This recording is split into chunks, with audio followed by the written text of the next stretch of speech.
Kia ora. Good morning, Kia ora. Lorena. Yeah. Welcome back. Welcome to session 7. So we have Rob with us again today, who is recovering from COVID, and I'm glad to see you looking and feeling better, Rob. So before I hand over to you, I will open with a karakia. Whakataka te hau ki te uru, whakataka te hau ki te tonga, kia mā kina kina ki uta, kia mātara tāra ki tai, e hi ake ana te atakura, he tio, he huka, he hauhu, tihe Māori ora. So yes, welcome. We're now in week 4, as Antonia was just saying. Goodness, the time flies. So I will hand over, without any more delay, I'll hand over to you, Rob. Thank you. Okay, thanks, Suzanne, and kia ora, everybody. Good morning. Hope you're all feeling well, and hope the weather's good there and over in Africa. It's not very good here in New Zealand. It's pretty awful, actually, but hopefully it's better where you are. Okay, I'm going to share my screen to start things off, and at least I thought I was going to share my screen. Yeah, there we go.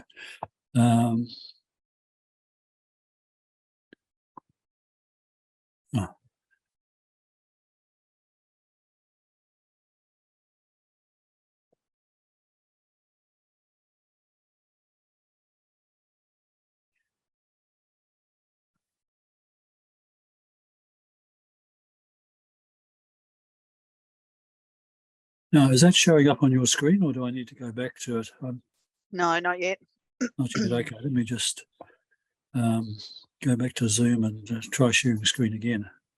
I'll just repeat the process. Rid of that too. Where is Zoom? Here we are, Zoom. Okay, so launch meeting calendar, 6 reminders, trade modules. I've lost my slides. Should be there.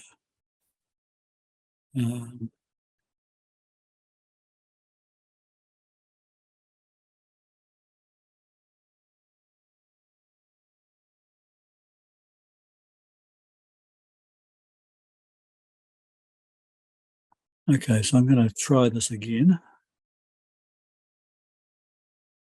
Share.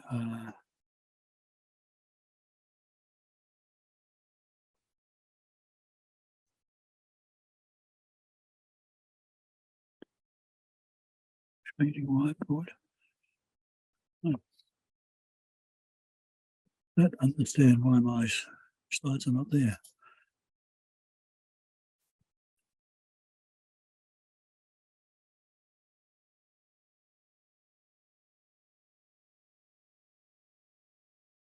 Get rid of everything else. So it should be only. Right.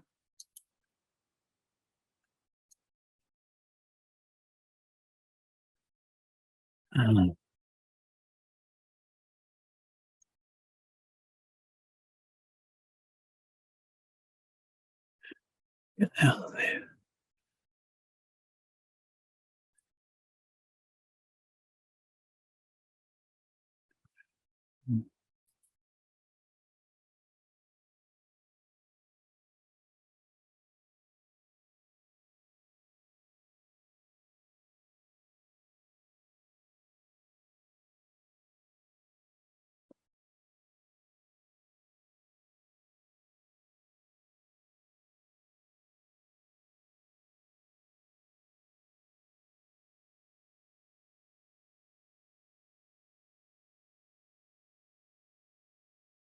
Excuse me, I'm sorry about this. I'm just trying to get this to work properly for me. Okay, here we go. I've got it. So we'll just share that. Right. Okay, so here we go.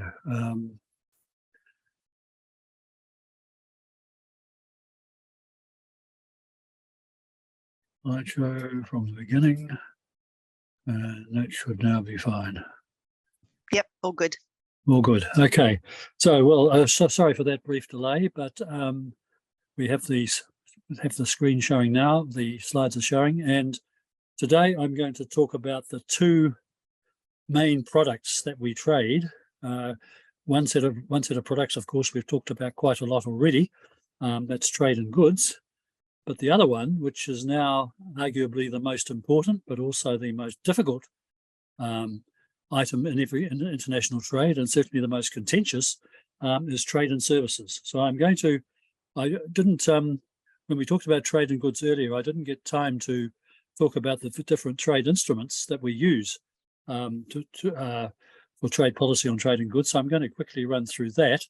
And then I'm going to move on and talk about trade and services, which, as I just said, arguably these days is recognised as perhaps the most important form of trade, certainly these days the most substantial, and also the one that causes the most problems in trade policy and trade negotiations and trade in general. So, look, trade policy instruments for trade and goods, and of course, we have here a whole list of trade policy instruments, some of which we've talked about before, some of which we haven't. The most basic trade instrument, of course, and I'll talk about it a little bit more today, is tariffs. But then in many cases, countries prefer to limit trade not by tariff, which is a price-based instrument, but by quotas or quantitative restrictions, which is a quantity restriction, restricting the quantity. And I will explain how those two instruments are related to each other in terms of their effects. And a rather special type of quantity restriction, a voluntary export restraint, which we can also talk about in terms of what in agriculture these days we call tariff rate quotas. And then we move on to subsidies. We've talked about the carbon subsidy, fossil fuel subsidies and fishery subsidies, but a more traditional type of subsidy, which has caused a lot of difficulty in international trade, is domestic subsidies, especially in agriculture, but also in industrial products, and export subsidies, which fortunately are a thing of the past, but we hope they don't come back. These days, we have to pay much more attention to export restrictions. It may seem strange that countries do restrict their exports, but they do, and with quite disruptive effects on international trade. I'll come talk about those. We won't have time to talk about what are sometimes called rather euphemistically trade remedies. These are the dumping duties and anti-dumping duties, safeguards. We've already talked about in quite some detail the biosecurity measures and the product standards. We've also talked about, in maybe a little bit less details, trade facilitation and customs procedures, and we've also talked about rules of origin. The other trade policy instruments dealing which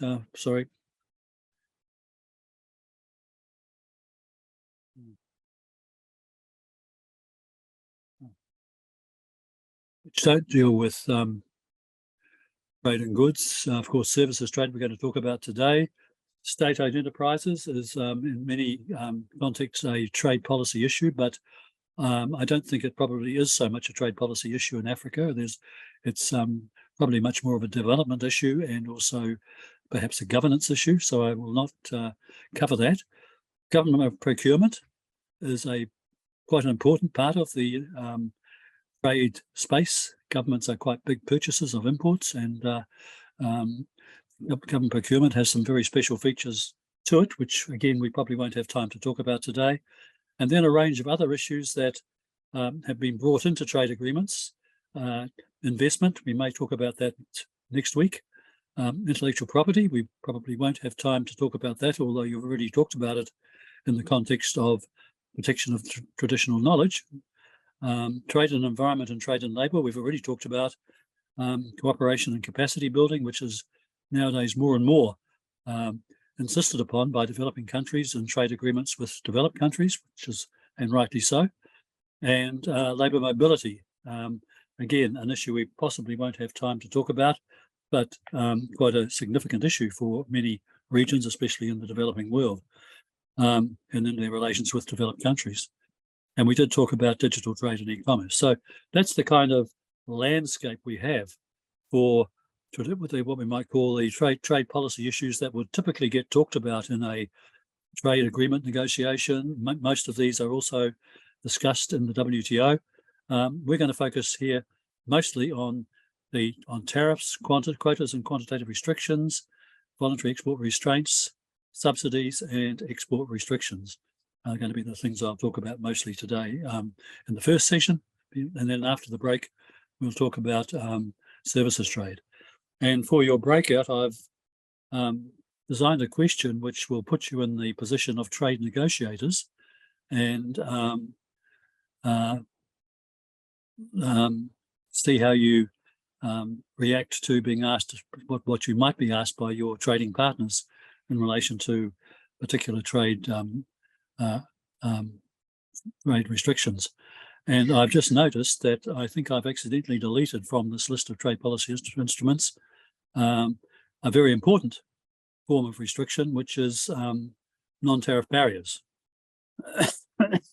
We typically have focused a lot on in trade negotiations on tariffs and to a lesser extent on quotas, but we're seeing today that a larger part of the restriction of trade in goods comes about through not tariffs and not even quotas, but what we now call non-tariff barriers, which are pretty much anything that restricts trade, which is not a tariff or is not a quota or a quantitative.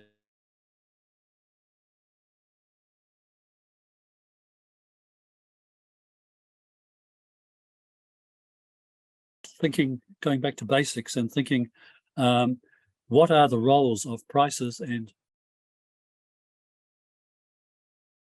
quantities in international trade? Sorry, I'm just looking around a bit. Sorry, Rob, we're still seeing your first slide. That one? We're seeing the title, the first title slide about short trade. So we haven't actually moved on to the... Oh, so you haven't seen that? We're still not seeing it. We're still only seeing your first slide. So what shall I do to try and correct that? I'm trying to think. If you click on the actual slideshow bit, I'm not quite sure why it's not moving if it's moving for you. Yeah. Maybe just try stop sharing and reshare. I'm not sure. Okay, I'll do that. Yeah, you must go out and come back in again. Okay, I'll stop share and then I'll come in again. All right. Sorry, folks, we're having a bit of technical trouble here. So I've stopped sharing and I'm going to share again and see whether that produces a better result. So I'm sharing the first content slide now, not the title slide. Are you seeing that? Yes. Yeah, we're seeing that now. Okay, so that was the slide I was talking about in the few minutes up until now. I won't repeat that, but you can see how I've listed out there the very large range of trade policy instruments that get negotiated over and talked about in trade policy. And today we're going to focus on trade policy, the sort of basic instruments of tariffs and quotas, but also subsidies and export restrictions. And there is one type of, I've just noticed there's one very important form of trade restriction, which I think accidentally deleted from this slide, which is non-tariff barriers, which is a term that we use to talk about any policy that restricts trade, which is not a tariff and is not a quota. We find today that non-tariff barriers are actually restricting trade even more than tariffs and quotas. And so I'll come to that and discuss that with you as we move on. Okay, did that move on then? Is that a yes. Slide? Yes. Okay, good. All right.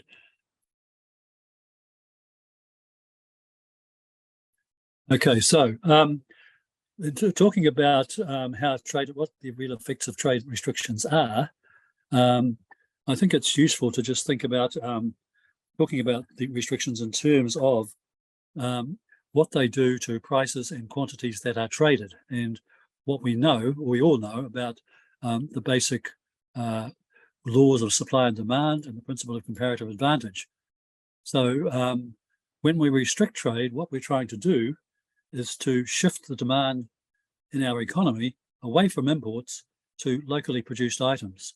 So we want to protect our local industry.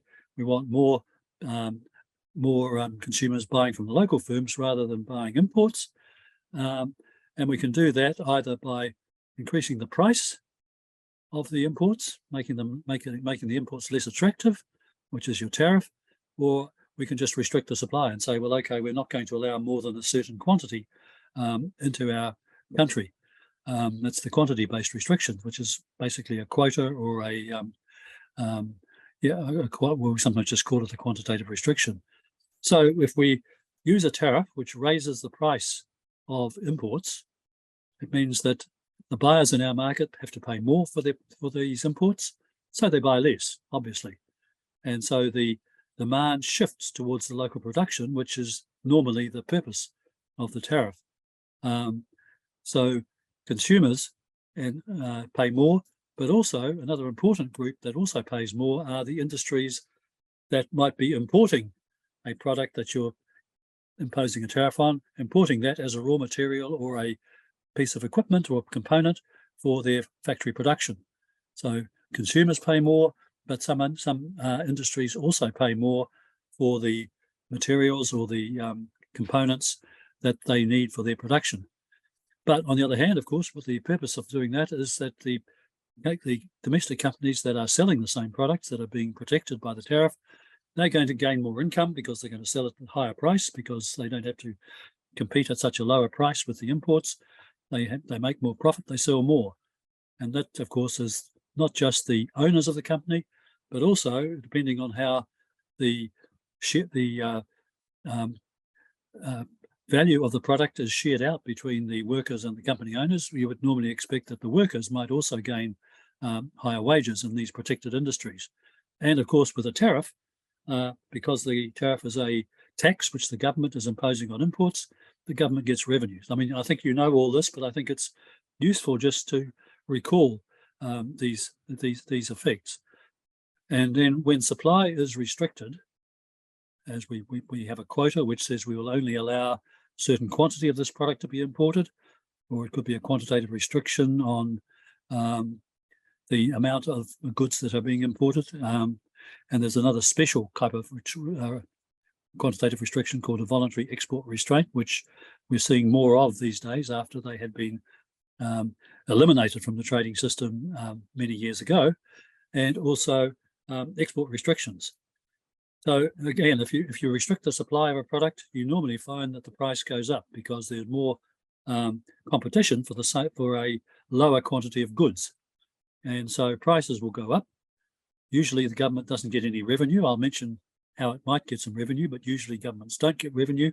They just impose the quantitative restriction, and they may have an import licensing system which allows the importers to obtain import licenses up to the quantity of the restrictions, and they need those licenses to actually import. That's often the way that the quantitative restrictions or quotas are policed.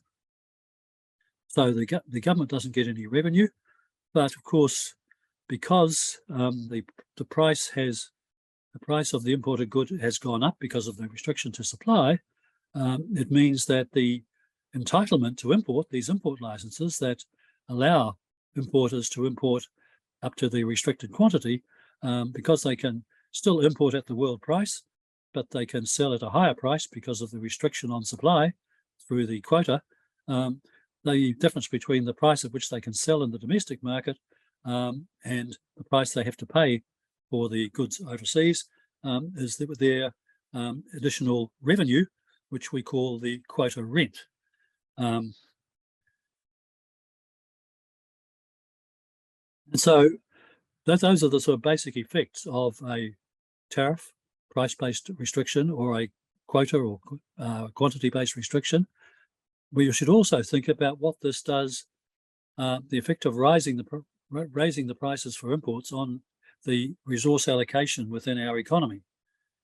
So because the protected industries are earning more income because they can sell at a higher price, they become more profitable. And so the resources, capital and labour in our economy are going to be attracted to those protected industries or retained in them. So there's a movement of resources towards the more profitable, these industries that have become more profitable compared to other industries, and away from other industries that are not being protected, which haven't become more profitable. And that will, of course, include export industries. So relative to export industries, the protected industries become more profitable. They're able to attract capital and labour away from the export industries. And so we see that obviously output, production and employment in the protected industries is going to rise because they're becoming more profitable, they're attracting more resources. But other industries that may be losing resources because they're not as profitable relative to the protected industries will see production or output and employment fall. So although often tariffs are imposed on the basis of trying to stimulate growth, because of these effects that resources are being attracted into one set of industries and away from another set of industries, there may or may not be any increase in growth, and it may well be that unemployment will not fall. It might actually even rise because of the import restrictions. So the use of tariffs to stimulate growth is very often a false kind of line of policy argument. And if we look at the effects on trade, and often, of course, you may be imposing trade restrictions to try and reduce imports because you want to improve the balance of payments as well as improve growth. Well, will it do that? Well, of course, the increasing price of imports will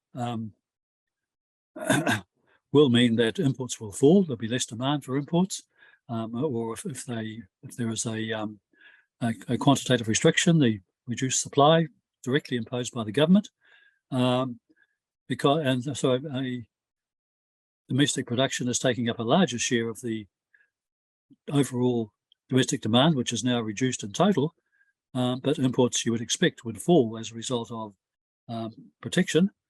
But the other effect that is not often so much noticed is that exports are likely to also fall because of the way that the increased profitability of the protected industries relative to the profitability of the export industries increases.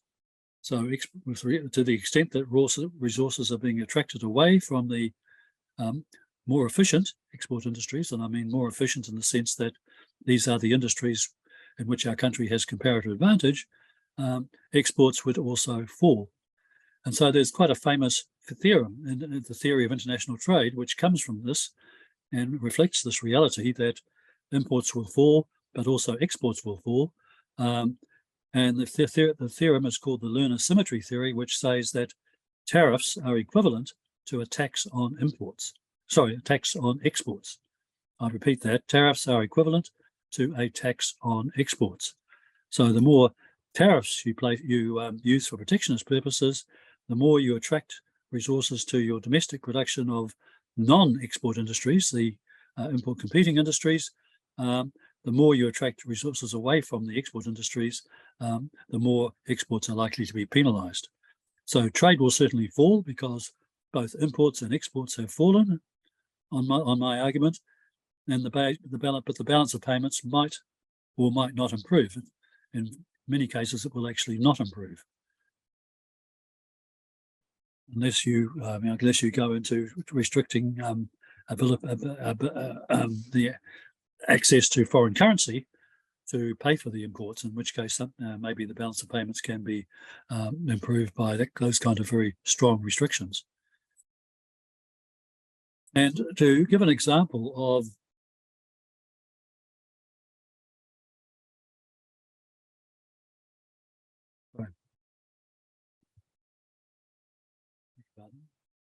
I can't stop it moving now.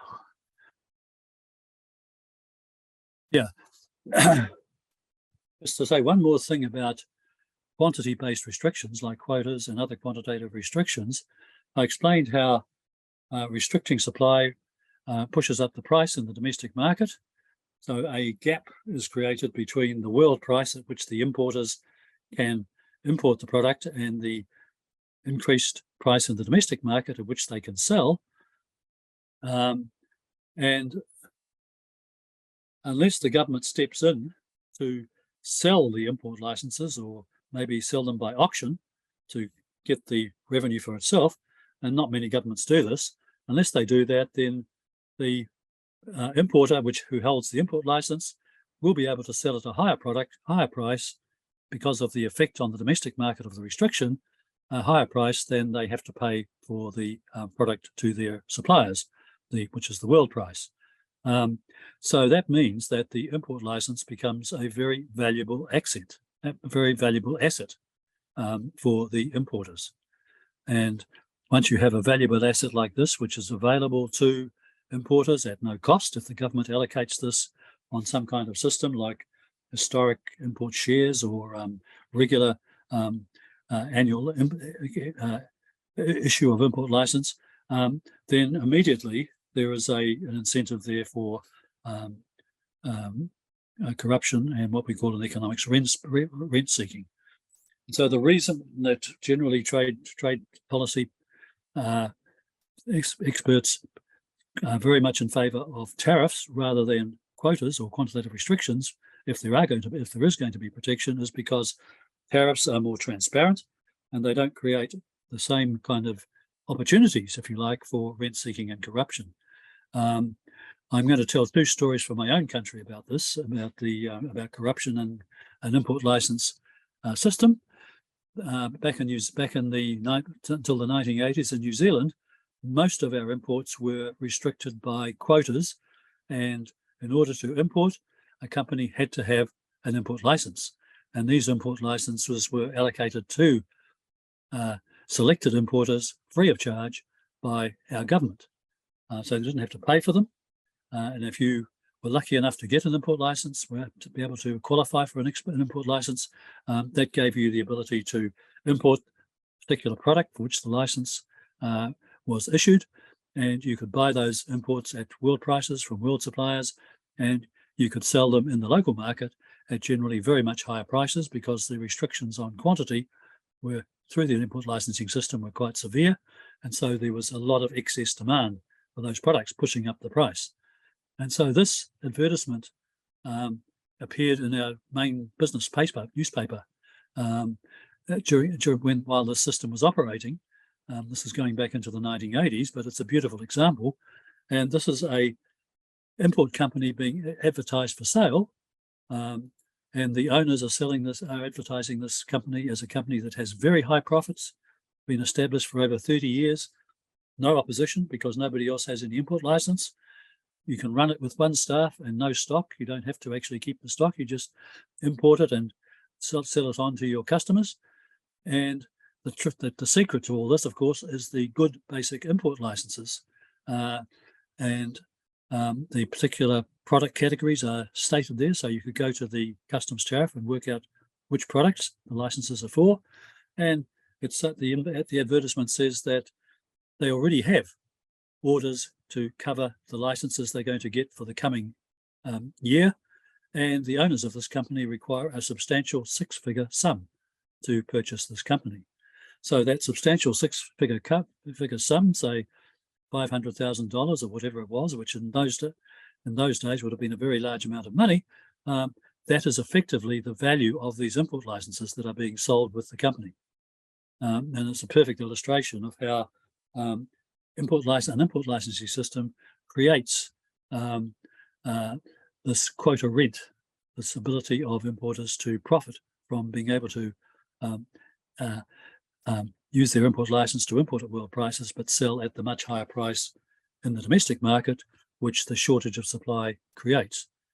And one more story from my own country. I remember teaching all this back in the days of the import licensing system, and I was talking to a class about how import licenses worked and what their effects could be. And I didn't realize it, but seated in the front row of the class was a lady who was working for the government department that issued the import licenses. And to my surprise, I found some weeks later, I find there was a court case in our courts, and this particular lady was being brought before the courts for illegal trafficking and import licensing. So she obviously learnt my lesson too well and was able to apply it in her own job to her own profit. And she, of course, obviously was convicted, and the situation did not end very well for her. So those are examples of what happens when you have an import licensing system, or what can happen when you have an import licensing system, as in New Zealand we had for many, many years up until the mid-1980s. I'll just talk a little bit about one other special kind of quota, a tariff rate quota, which is also very similar to what is sometimes called a voluntary export restraint. And this is a trade instrument which is used very often in agricultural trade, when importing governments want to restrict imports to protect their farmers, but they have obligations to their trading partners, perhaps through the WTO or perhaps through different types of trade agreements, which makes it very difficult for them to completely eliminate the imports. So they recognise that they have to permit a certain level of imports for whatever reason. And when this happens, what can happen is that the importing government will set a quota, a quantity of imports that can be imported either at a zero tariff or at a very low tariff, when any imports above that set quota quantity are subject to a prohibitive tariff, a very high quota tariff. So you have an in-quota tariff, which is either zero or low, which is not high enough to prevent imports. And then you have a out-of-quota tariff, which is prohibitive and would be applied to any other imports above the quota quantity. And so what happens here, of course, is that there is a quota rent created for the quantities being imported under the tariff rate quota, because they can be sold by the exporting country at a higher price, because any imports that they have to compete with are going to be imported at the very high in-quota price, which reflects the price that usually reflects the price that the importing government wants to maintain in their domestic market to benefit their farmers. So there'll be a price difference between the price in the domestic market of the importing country, protecting the farmers, which reflects the very high out-of-quota tariff, while the in-quota tariff, the goods coming in under the in-quota tariff, if the exporter can actually control the exports and where they get, how it's sold and to who it's sold, they can actually sell at the price in the domestic market of the importing country, which reflects the out-of-quota tariff, the prohibitive tariff. So there's a big difference, can be a big difference between the price that is at which the local production is sold and at which any imports that would be imported under the out-of-quota tariff are sold, and the price which the exporting country can actually achieve for their exports. They can actually capture that particular difference between the in-quota tariff and the out-of-quota tariff for themselves. And so that's, again, an example of quota rent, which in this case works to the benefit of the exporting country or the exporting suppliers. And in my country, again, because we're an agricultural producing country, our exports are very often restricted. Our agricultural exports are very often restricted, as I imagine many of your countries face as well. But through the WTO and through trade agreements, we have negotiated arrangements for selling certain quantities of our exports under this tariff rate quota system. And so what it means is that our exports are restricted in quantity, because any exports above the quota quantity would be uncompetitive, because they'd be subject to the prohibitive tariff. But the quota controlled quantities we can sell at the much higher price reflected in the domestic market of our trading partner, where that price is very high because of the prohibitive out of quota tariff.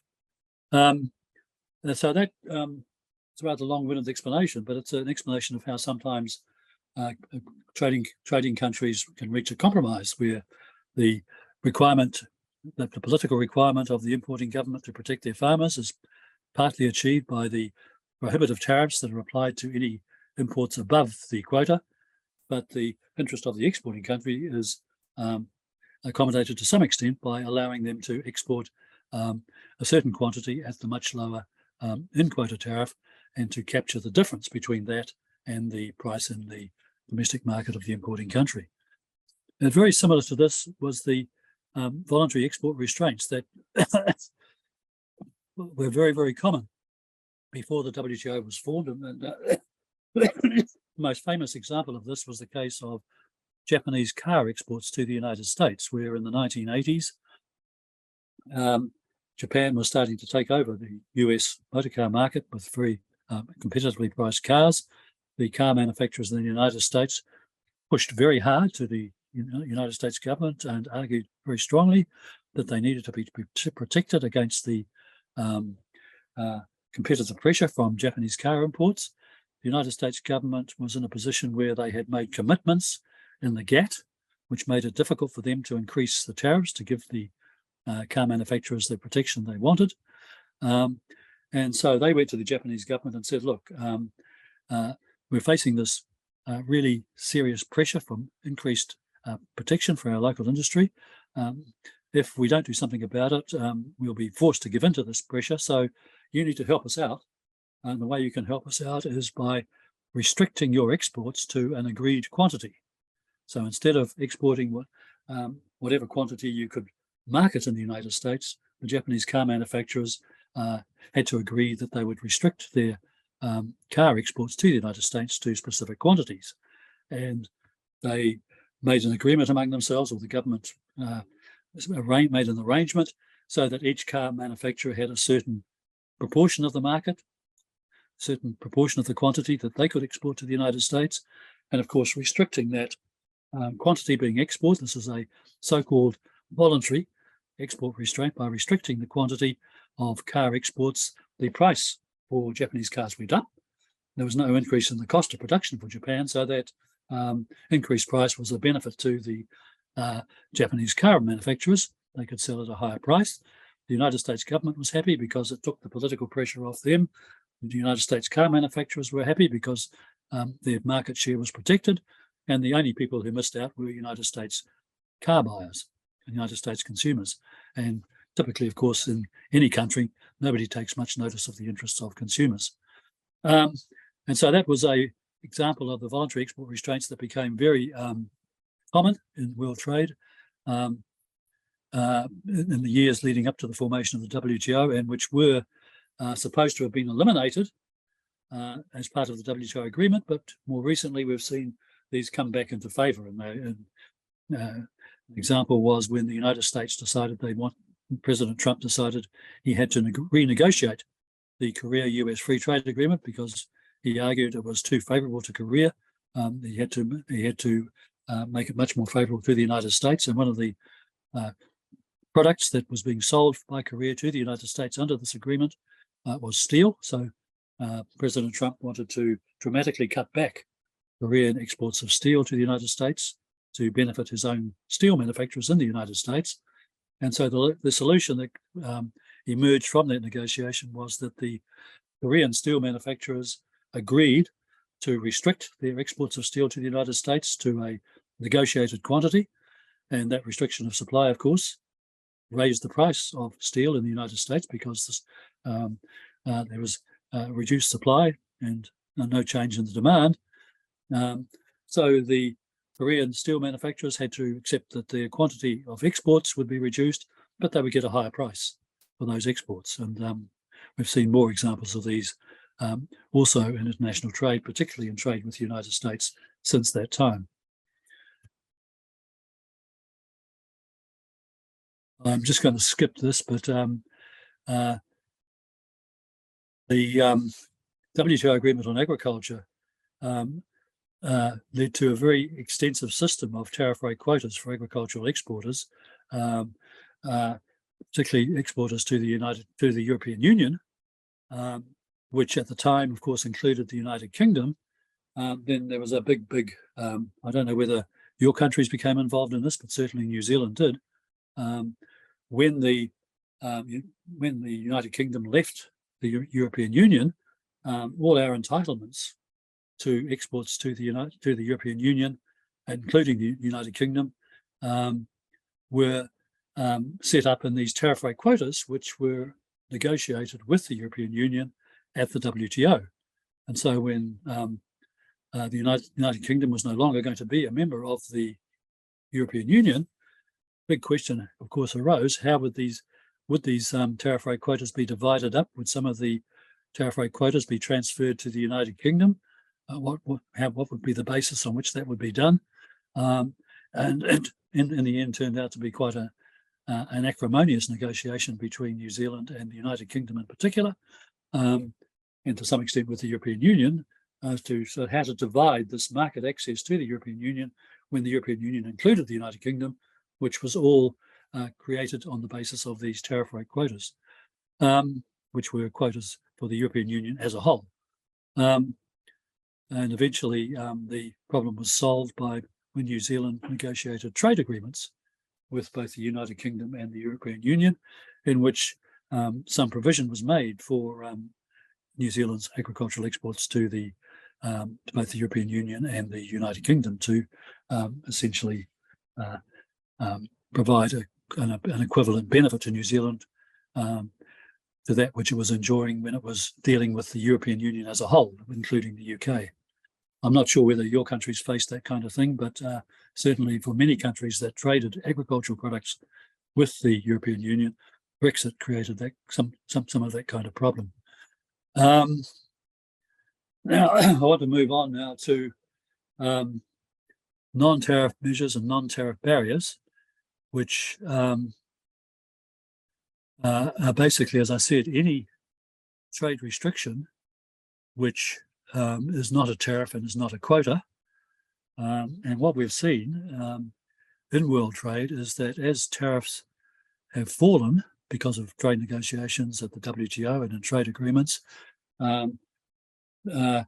pressure for protectionism, which domestic companies place on their governments for protection, they are increasingly focusing their efforts on having their governments put in place what we call non-tariff measures or non-tariff barriers, NTMs or NTBs.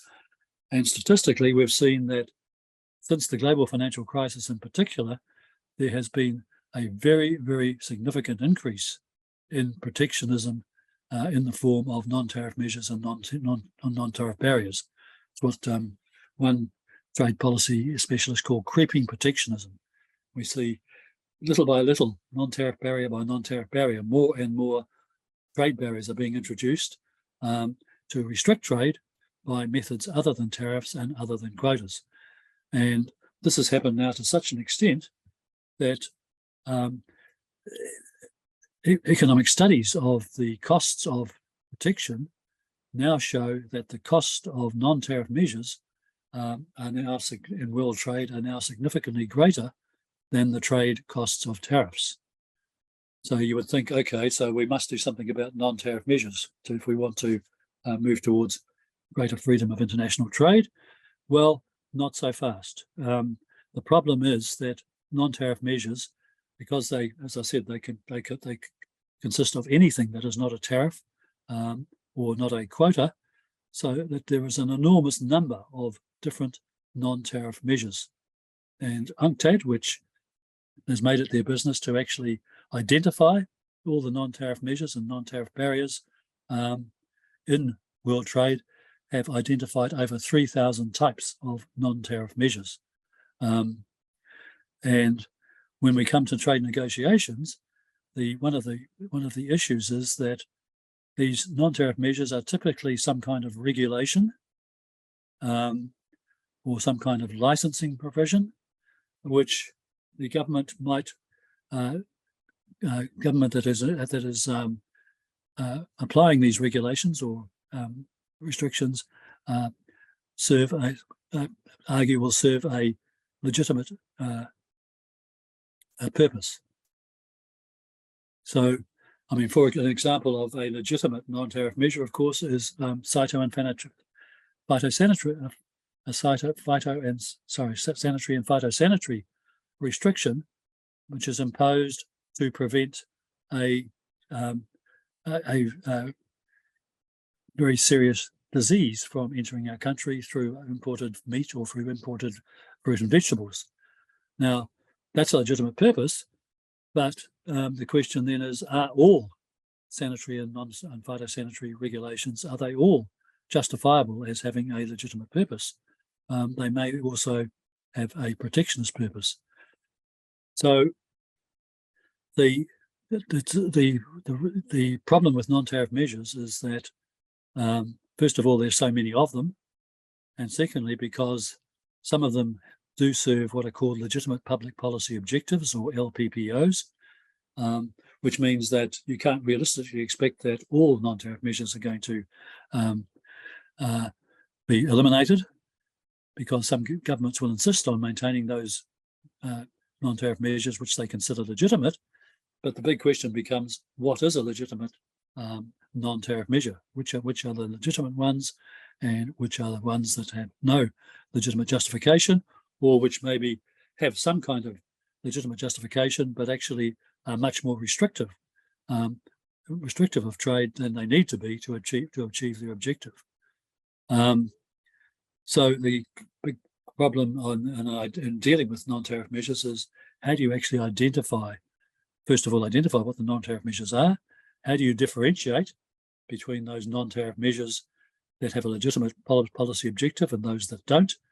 And how do you ensure that even those non-tariff measures that have a legitimate public policy objective are not more restrictive, are not restricting trade more than they need to do to achieve their objective?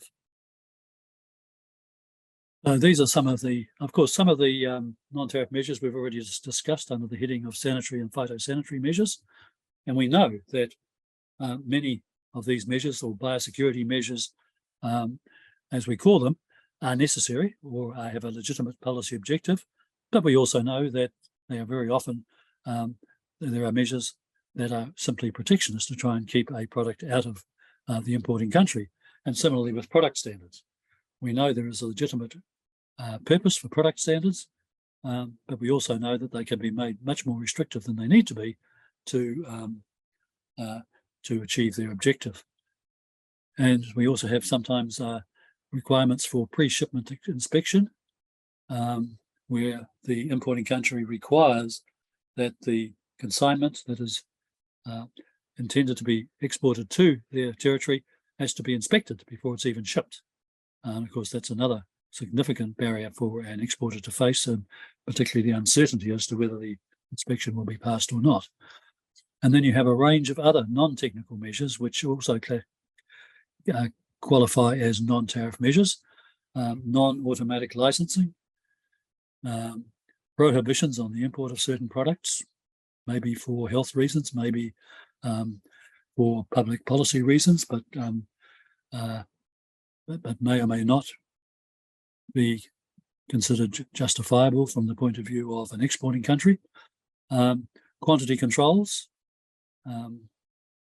price control measures, where there are restrictions on the price at which imported products can be sold. There is something that the WTO calls trade-related investment measures, or TRIMs, which essentially mean the requirement for local manufacturers to include a certain percentage of local content in their manufacturing. Distribution restrictions. A famous example here was in Japan, back in the 1980s, the United States was having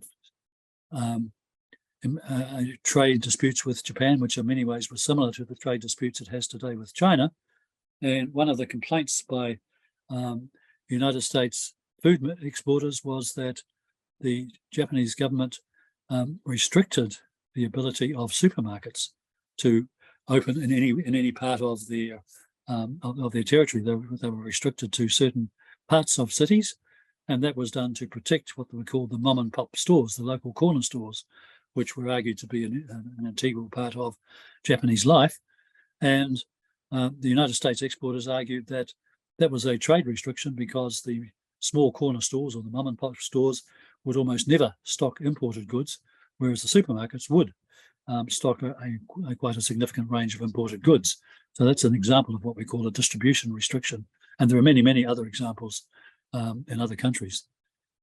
State-owned enterprise monopolies, where a government might appoint a particular state-owned company with the sole ability to import products. For example, in Japan, again, I don't like to pick on Japan, but they had a program called the School Lunch Program, and there was a state-owned monopoly for importing the food, any food that was going to be used in the state-owned lunch program. And they also had state-owned monopolies for the sale of other products, sometimes because of health reasons. So, for example, state-owned monopolies to import tobacco. Canada, for many years, had a state-owned monopoly on the import and sale of alcoholic beverages, all of which are quite severely restrictive of imports of those products. There can be government procurement restrictions which require governments to give preference to local manufacturers or to particular social groups. So, for example, in my country, there could be a restriction to restrict procurement of some products to enterprises operated by Indigenous people. Now, we would probably argue that's a justifiable non-tariff measure, but an exporting country might argue that it's not. And then there are a whole range of trade restrictive measures that relate to intellectual property enforcement. What kind of policing is done for counterfeit goods and things like that, and is it more restrictive than necessary or more invasive than necessary? All of these things are examples of non-tariff measures. So you have this over 3,000 non-tariff measures that UNCTAD has identified. There are those that are considered to be legitimate because they serve a legitimate public policy purpose. There are those that don't have a legitimate public policy purpose, and there are those in between that may have a legitimate public policy purpose, but an exporting country might argue that the measure is much more restrictive than it needs to be to achieve its objective. Okay,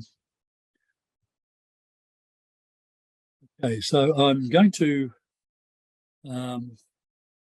maybe I'll just quickly go through this. This is going back to tariffs, and this is a case study which sort of illustrates a lot of the fallacies in tariff policy, and this is the case of the trade policy of President Trump, who called himself Tariff Man and said he was going to bring all the United States trade partners to heel by imposing tariffs on them if they didn't actually do what he wanted them to do in terms of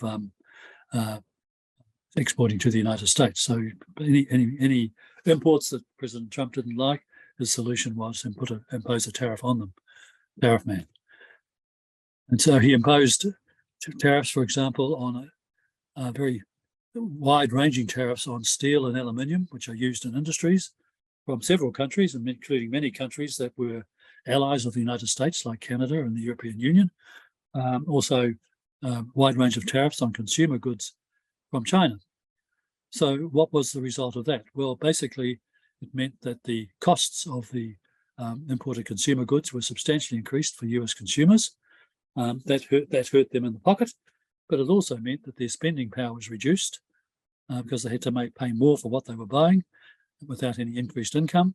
And so they would also buy less from the United States industries because of their reduced consumer spending power. So a double whammy for the United States there. The tariffs on steel and aluminium saved jobs and maybe profits in the US industries that produce steel and aluminium, which was their purpose. But that also meant that the price of steel and aluminium rose in the United States, which of course meant increases in price for things like houses. But it also meant that the United States industries, and there are many of them that use steel or aluminium, car manufacturers, whiteware manufacturers, home appliance manufacturers, any country that was using steel or aluminium was facing higher prices, which meant that they lost sales in the domestic market. They lost sales in export markets because the higher prices made them less competitive. Their profits were affected negatively. And so there were job losses in those industries. And the analysis that has been done by US trade experts has almost universally found that these tariffs, which were supposed to be benefiting the United States by creating more jobs, actually, when you analysed across the United States economy as a whole, the overall effect of the United States on the United States employment was actually negative. Okay, so that's the first sort of strike one against the Trump tariff policies. But hang on a minute. Can a country actually benefit from tariffs in some circumstances? And here we're talking about a sort of a fairly well-known part of the economic analysis of tariffs. And the answer is it is possible in some circumstances for a country to benefit from a tariff if it is big enough, and the United States is, of course, very big, for its tariffs to substantially reduce demand for the partner's exports. So by imposing a tariff on imports from China or the United States, or the European Union or Canada, if the tariffs were going to have a substantial impact on demand for the exports from those countries, then that might force them to reduce their prices to try to maintain their market share. So there would be lower prices being paid to the partners, which means that in terms of what the United States in this example is paying for its imports, it means that it pays less for its imports. And that's called a terms of trade gain for the United States. That means that the price of its imports is going down relative to the price of its exports because the tariff is forcing its suppliers to reduce their prices to maintain their market share. So obviously, it's an increase in US export prices and a reduction in US import prices, exactly the opposite for its trading partners. It's a reduction in the price of the trading partner exports and an increase in the price of their imports, relatively speaking. And so that's if we stop there, there's a terms of trade gain for the United States. The problem with that is that this only works if the trading partners don't retaliate. And remember, the terms of trade gain necessarily means that the partners have experienced a terms of trade loss. But their best option, particularly if they enlarge themselves, like European Union and Canada, their best option, their most rational option, is to retaliate, to do exactly the same thing to the United States that the United States has done to them, to reverse that terms of trade effect, to reduce the cost of their imports from the United States and increase the price of their exports, get some of the reduced price of their exports back. So the retaliation is intended to claw back some of the terms of trade loss. So both sides will lose because the policies are negatively affecting the terms of trade of their partner. But if the partner doesn't retaliate, they would lose even more. So we heard that the United States Trade Commissioner, Cecilia Armstrong, when all this happened, she said, because the United States has done this stupid thing, we now have to do the same stupid thing to retaliate. Because otherwise we'll be even worse off than otherwise. And in the case of China, what they did was to focus their retaliation on politically sensitive regions in the United States, like soybean farmers in the Midwest of the United States, a politically sensitive area in the United States elections, imposed tariffs on soybean exports from the United States. And they could do that quite easily because there are plenty of other countries willing to supply soybeans to China, such as Argentina and Brazil. So they didn't have to pay more for their soybeans. They just got them from a different country. And the effect on the US farmers was so severe that the Trump administration found itself paying out $30 billion in compensatory subsidies to American farmers to compensate from what they were losing as a result of China's retaliatory tariffs on US soybeans, retaliating from the tariffs which the United States had imposed on China in the first place. And as a sideline on that, those $30 billion in compensatory subsidies were probably WTO illegal as well. But President Trump, of course, didn't care anything at all for being WTO legal. And at the same time, China also reduced its tariffs on imports from other countries, at the same time as it was increasing its tariffs on the United States in retaliation, so that its consumers didn't suffer as much because they could get the products from other countries on whom the tariffs had been reduced to make up for what was happening to the imports from the United States. And that, of course, was also diverting imports from the United States to other trade partners of China. So that doesn't sound like a very good deal for the United States. That's strike two. What about the other argument that President Trump put forward? He argued that the tariffs were going to cure the United States trade deficit. And you probably may not remember, but in the election campaign that President Trump won, he argued repeatedly that China has been raping the United States, stealing billions of dollars from us, and we need these tariffs to get this money back.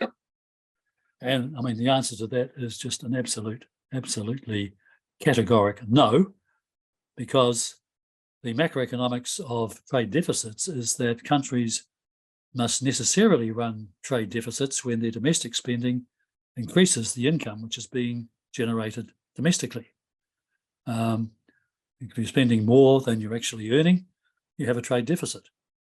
And this happens in a case like the United States, where the household savings are historically very low. So the United States consumers spend a lot. So that's one ingredient. And the United States also has a large fiscal deficit, which President Trump increased dramatically by massive tax cuts to benefit his rich supporters, or people he thought were his supporters.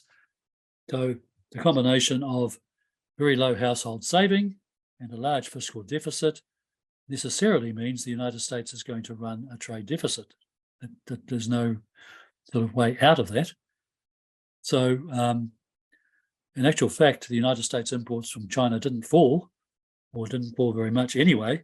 But even if they had, and if the United States is necessarily running a trade deficit because its domestic spending is exceeding its domestic income, then even if they eliminated the imports from China, then the trade deficit would be replaced by trade deficits with other countries, because the cause of the deficit is not the trade of its trading partners, the trade policy of its trading partners. The cause of the trade deficit is the macroeconomic imbalance reflected in low savings rates and a large fiscal deficit. And in fact, the United States has run trade deficits for many decades, with a combination of not just China, but also other East Asian countries and the oil exporting countries. And it's by no means the only country that runs trade deficits. My own country, New Zealand, has run deficits for maybe 30 years, trade deficits for 30 years, which is another story. But anyway, the United States has run these trade deficits continuously, which of course means that the United States consumers have been able to enjoy a standard of living which is beyond what has been created for them within the United States. So the trade deficits effectively underpin United States living standards, just as they underpin the living standards in my country. Our trade deficits also do the same thing. At the same time, adding to the United States external debt, which of course is happening to my country as well. We don't actually claim that we're going to eliminate our trade deficit by imposing tariffs. And not only is the trade deficit underpinning United States living standards, but the surpluses of the surplus countries, the countries with whom the United States runs the trade deficit, have been largely deposited in US dollar denominated assets like Treasury bills and US Treasury bills and US government bonds. So effectively, the countries with whom the United States runs a trade deficit have been using the surplus that creates for them to effectively finance the United States deficit by depositing their surpluses in US Treasury bonds and government bonds and other US dollar denominated assets. So they're basically saying, not just the US, but the other countries running trade surpluses with the United States, they're basically saying, look, we're happy that you run these deficits. We're happy to actually invest our surplus in US dollar assets because we like the US dollar, because the US dollar is much safer than any other international currency. So we're effectively going to finance your deficit. And by the way, we're not going to ask for that that surplus back. We're going to more or less leave our surplus in your US dollar assets more or less indefinitely. So you have to sort of say what President Trump calls this raping the United States. And you have to say, well, he has a very strange way of analysing things. Or he did have a very strange way of analysing things. And the way that, in fact, of course, the reason the United States can do this is that as the world's major reserve currency and as the provider of the world's major reserve currency, it doesn't face the same constraints on its deficits as other countries would face. I mean, my country would eventually face some very severe constraints if the trade deficit got out of control. The United States would be unlikely to face that kind of problem. So, and then Trump said, as another argument, we heard President Trump say our tariffs are taking billions of dollars from the Chinese. They're fantastic. We're getting all these billions of dollars from the Chinese. Well, the evidence from US trade economists is that actually the prices at which Chinese exports were being sold in the US hardly fell at all. Although the exports to the United States hardly fell at all. The Chinese were selling at the same price as they were before, by and large, which means, of course, that those tariffs, the increase in the price to US consumers, was being paid almost entirely by US consumers and US businesses. So I think that was 1, 2, 3, maybe even 4 strikes against Trump's tariff policy. And I apologize for taking time, but I can't resist using that case study because it is such a beautiful example of everything that can be wrong about a country's tariff policy. And then finally, if we say a little bit about export restrictions,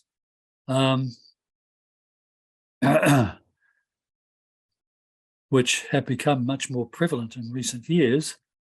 And again, when an important supplier of, particularly an important supplier of a particular product restricts their exports, of course, again, supplies being restricted, again, prices are going to rise, and you're going to get large prices in world products for that product.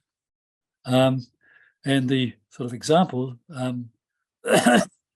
the kind of poster example of this was the huge spike that took place in world rice prices back in 2008, which was at the time when world food prices generally were increasing quite dramatically, and there were really big concerns about the implications of this for food security around the world. But in particular, rice prices dramatically increases.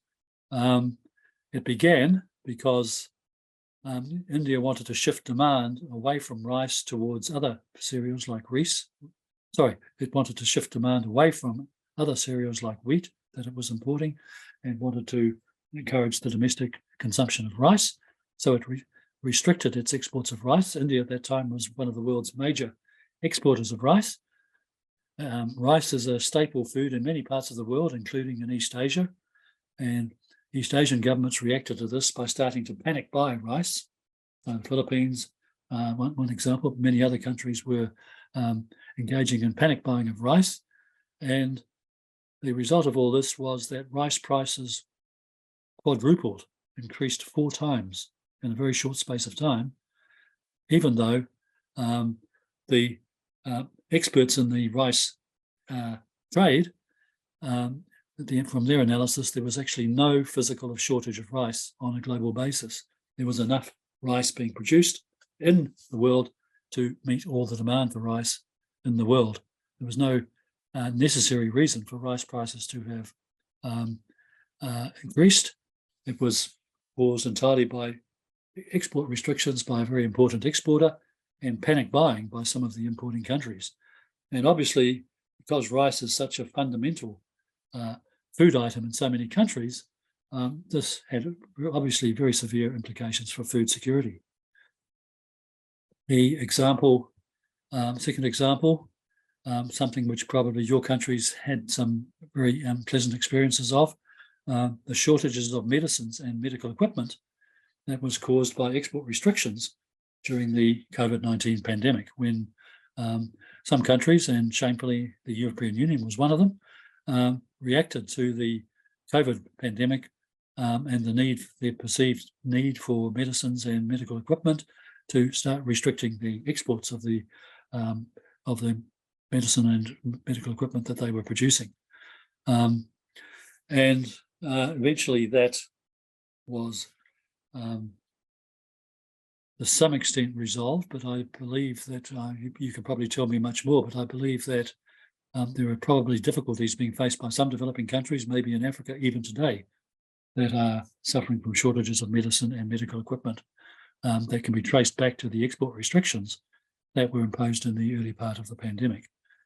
And basically what going back to that rice price spike, and even more to the case of medicines and medical equipment, the trade policy lesson is that a well-functioning trade system is the best insurance against sudden and unpredictable disturbances in supply.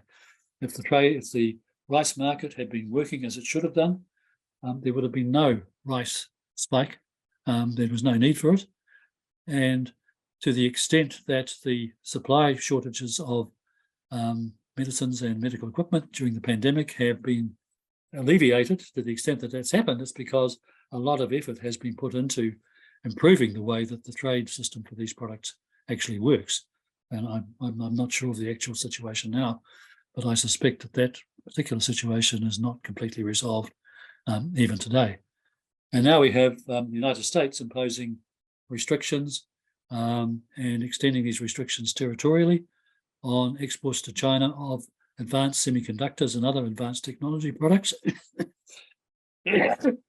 What they are doing is actually imposing restrictions on exports to China by their own companies, but they're also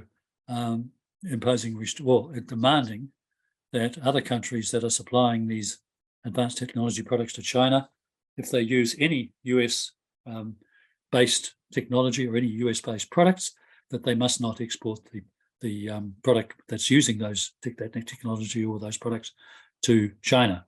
And the threat, of course, that the United States has to impose on countries like Korea or the Netherlands are two countries in particular that have been hit by these extraterritorial imposition of these restrictions by the United States, have basically had to submit to these demands from the United States, which of course has hurt their business quite dramatically in some cases, as it has hurt some United States firms that had large markets in China. I'm not going to talk about sanctions here because this is such an ongoing situation with sanctions on Russia and the extent to which those sanctions are working or not working. They're by no means the first set of sanctions we've seen in the world economy. We recall that Cuba has been subject to trade sanctions by the United States for over 60 years. Iran has been subject to trade sanctions by the United States, which again are in both these cases, in the case of Cuba and the Iran sanctions, the United States imposes these extraterritorially, meaning that it not only bans exports from the United States to these countries, but it also threatens any country that engages in export to these countries with retaliation from the United States by effectively cutting them out of the world banking system or even the world trading system. So we have a situation now when the United States is using sanctions as a trade policy instrument of choice, which is, I think you heard Shira Armstrong talk about some of the risks and dangers of that situation. And there's no end in sight to it. The United States seems to be continuing to use trade sanctions as its a trade policy of choice. It's apparently sanctioning Sudan at the moment. Rob, any raised her hand? Did you have a question or a comment? Let me have a look. I see some chat answers, questions. Let me just see if I can see those.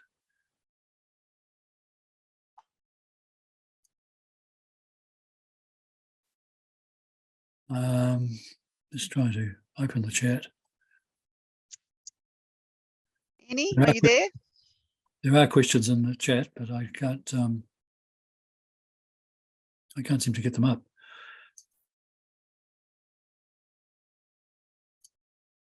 Oh, here we go. It's coming. Okay, so let's have a look.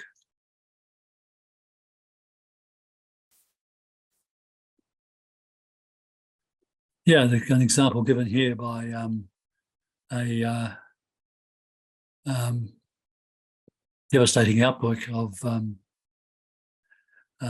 disease which devastated the honey industry. I'm not quite sure in which country that was, but it was caused by by a lapse in the country's sanitary and phytosanitary regimes, and we've certainly had in New Zealand cases where there have been outbreaks of particular pests in some of our orchards, and these biosecurity authorities have tried to contain those by sending aircraft to spray the orchards where these pests have established themselves. So yeah, the biosecurity controls are certainly no joke. I mean, many agricultural industries in many countries, including in New Zealand, depend on the efficient application of biosecurity controls. But I also mentioned to you that they can actually eliminate imported products from our market in situations where perhaps there is no real justification for it. And so, for example, a biosecurity control that may or may not be more restrictive than necessary in the case of New Zealand is the control that effectively prevents imports of chicken and imports from Thailand and other very competitive suppliers of poultry, and imports of pork from, again, very competitive suppliers such as Canada and even the United States. So why we get away with that, I'm not quite sure, but I think there are measures that could be introduced to control the risk from imported poultry and imported pork, but we basically essentially impose such strict controls that there are essentially no imports of Canadian pork or Thai chicken in New Zealand. So that would be a case where arguably the trade restriction is more restrictive than necessary, whereas there are other trade restrictions for biosecurity reasons that have shown themselves to be very necessary. So it's a question of how you actually can differentiate between justified restrictions, non-tariff measures, and ones that are not justified.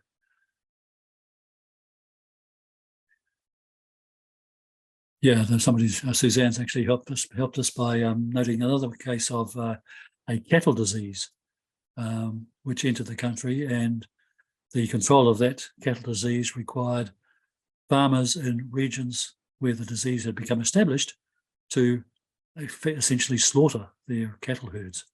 And so, the consequences of a failed restriction, a failed necessary restriction, can be very, very severe.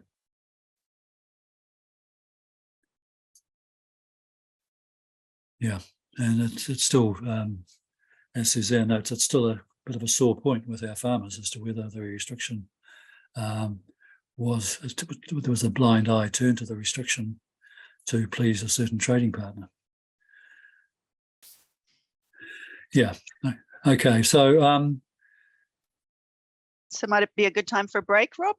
yeah, I think it might be a good time for a break. I'm not sure that I'm going to go on. I probably will go on with subsidies after the break, but I think if they would like to either have their coffee break or have the breakout. Yeah, I think if we have a break now if we break for 15 minutes until 10 past.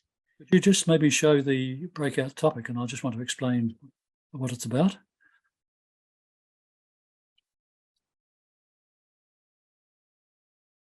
Is that possible? Hello? Yeah, okay. So this is going to be your breakout question, and it relates to non-tariff barriers and this whole idea of non-tariff barriers being sometimes having a legitimate purpose and sometimes not, and sometimes being more trade restrictive than they need to be. And this question actually puts you in a situation that you might find yourself in a trade negotiation. So I've asked you if you can identify a particular non-tariff barrier or a serious or difficult non-tariff barrier that your country imposes on imports into your country, maybe an agricultural product that you treat quite severely. And you can imagine that you're in a trade negotiation with a trading partner who wants to export this product to your country. So the first question is, what is the purpose of this non-tariff barrier? What are you trying to achieve with it?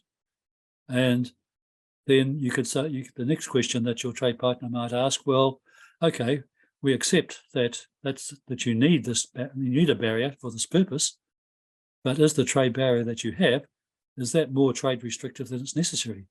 Could you actually devise a measure or regulation that would achieve the same purpose, but would not restrict trade as severely as your present restriction does? So that is a sort of very common kind of situation that comes up in trade negotiations when one trading partner wants the other partner to either remove or change a particular non-tariff barrier. The question, first of all, is what is the purpose of it? Is it needed? And if there is a trade barrier needed, would there be a less trade restrictive barrier which could achieve the same purpose? That's sort of a situation that would very often come up in a trade negotiation. Okay. So over to you, Suzanne. Okay, so we'll do that when we come back. So actually, just looking at the time, so maybe we'll start again at 15:15, and when we come back, we will go into the breakout sessions. So that's just over 15 minutes from now. So we'll see you at 15:15. Okay, welcome back. Hopefully that was enough time to get some good discussion around those questions. So as not to upset the apple cart, we'll start with room 1. Duduzile, Eni, Nadas, Nomazulu.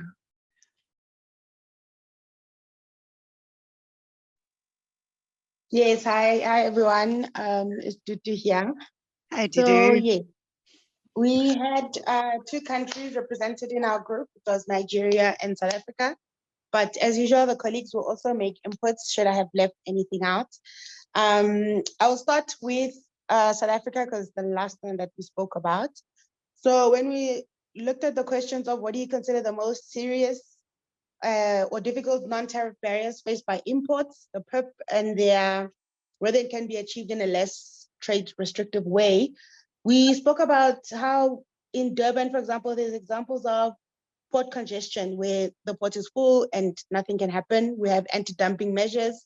And we also have, we think also the inefficient bureaucracy and the excessive regulation and the theft of goods. Those are probably the top 3 or 4 that we can mention. Because in all of that, it ends up hampering the actual amount of trade that can actually take place. Then we also said whether or not it can be achieved in a less restrictive way. We said if we can move towards digitalization, a lot of our processes are very manual. They're not exactly high tech. So It also leaves a lot of room for human error as well as corruption. So in that whole nature of itself, goods cannot be scanned electronically. It needs to be manually assessed. Trucks have to wait in line for hours at a time because there is no other way of actually processing the goods.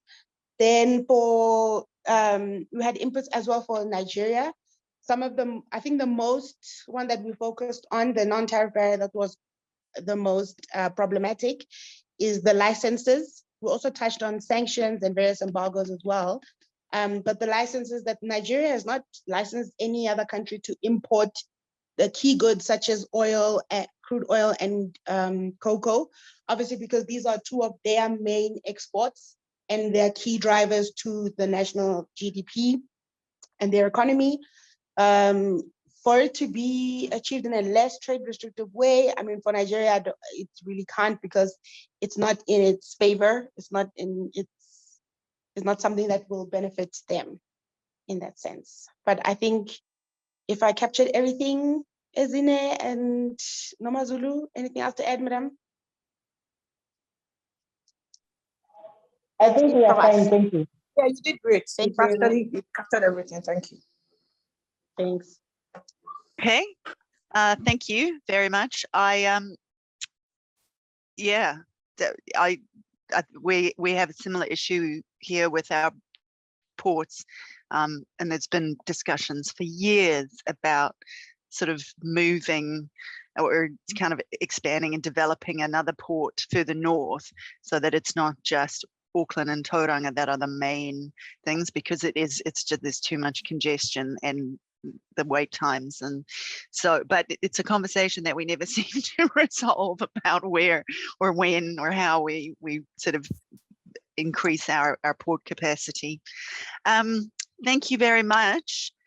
So yes, thank you, Dudu. Room 2, that was Margaret, Melissa, Rachel, William, and then I see Bahanu has put an extensive contribution in the chat as well. Yes, thank you so much. In group 2 or room 2, we had representation from South Africa, Ethiopia, Kenya, Ghana, and I don't know if there is another country because it's like the conversation ended before we gave the 50th person an opportunity to speak. Just quickly, what do you consider the most serious or difficult non-tariff barrier faced by imports in your country? I will give a response as per the countries, as per the discussions we had.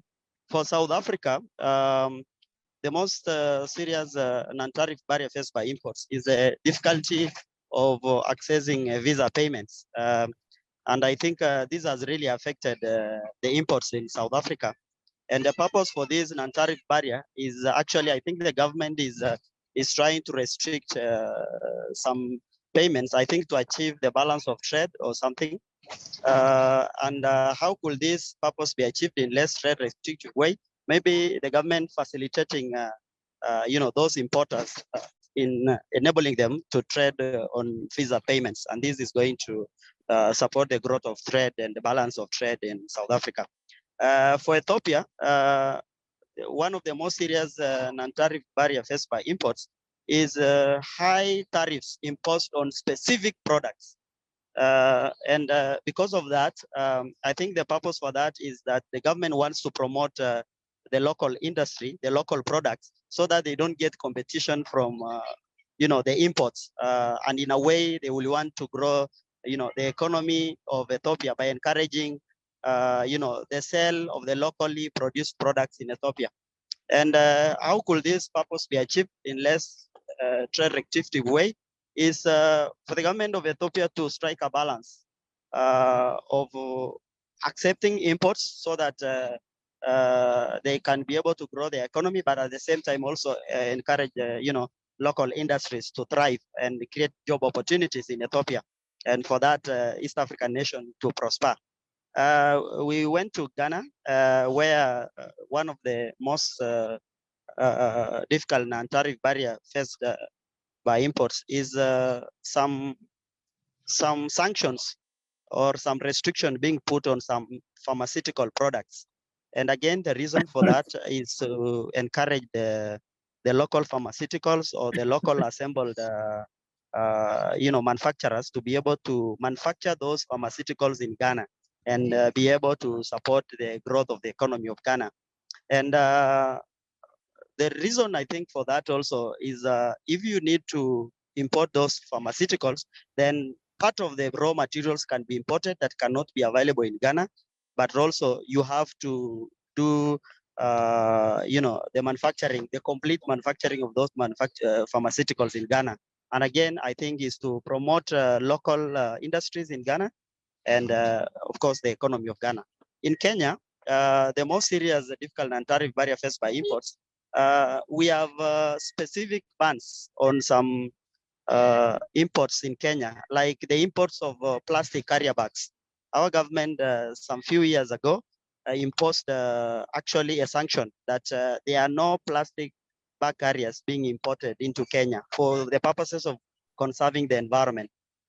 Because we realize that so many companies who are importing so many plastic bags that ends up in our oceans and destroying the environment in Kenya. And for the reason is just to conserve the environment in Kenya. And the other serious non-tariff barrier faced by imports in Kenya is the imports of substandard goods. Okay, you understand that some countries, I don't want to mention them, that just provide low quality import products to some African countries. I don't want to mention the country, but that has been the case. So in Kenya, through the Kenya Bureau of Standards, we check the quality of all the products that are actually imported into the country so that we don't promote low quality products, or even Kenya as a country being a destination for those being a dumping ground for low quality products. And the purpose for that, of course, is to be able to ensure that we protect our consumers in Kenya, such that any products that they consume, they use, is a product of high quality. And how could this be achieved? Is just to inform all the importers to import high quality products in Kenya. There's nothing less than that. If you want to import things in Kenya, then they must be of high quality.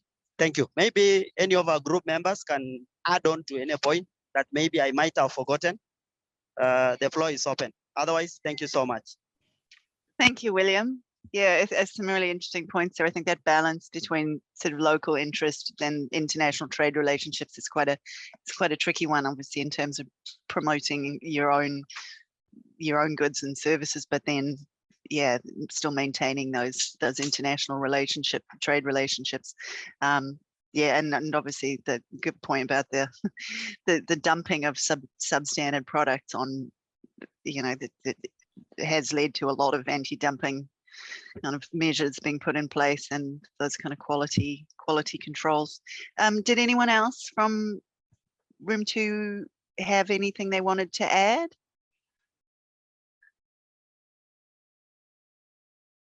Okay, well, we'll move to room 3. That was Stella, Sonto, Mankope, Kabuni.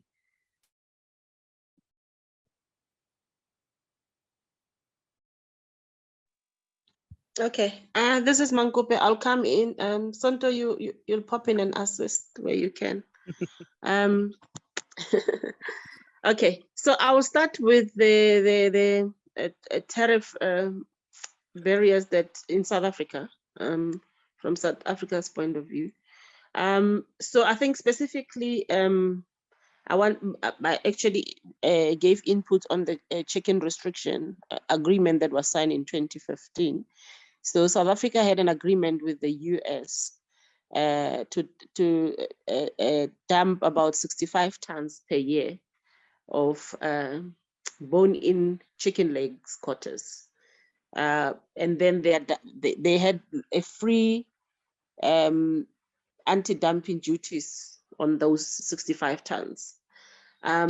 So with that said, specifically this agreement was looking at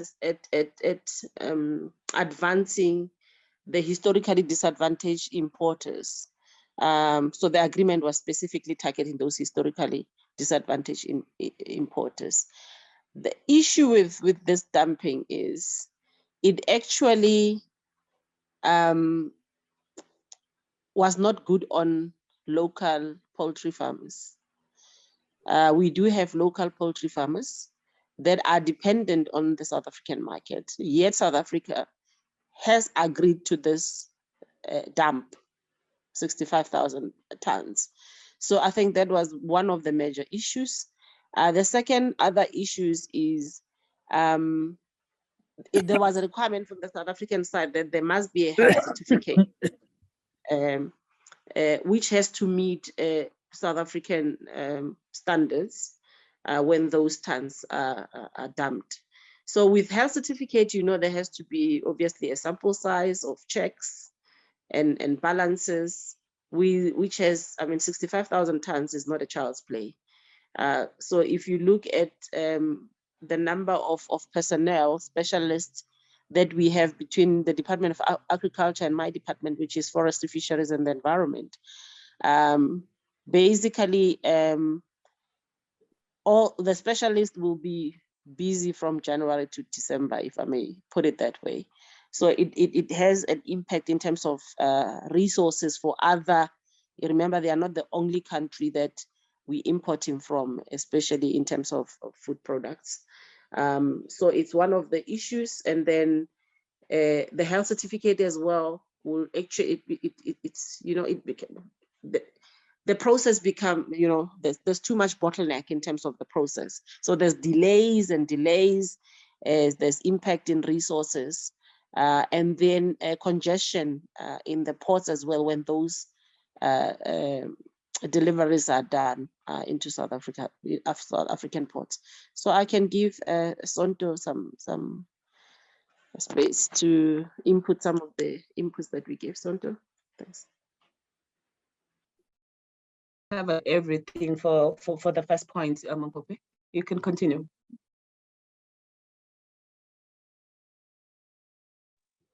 Okay. So in terms of the other question that say could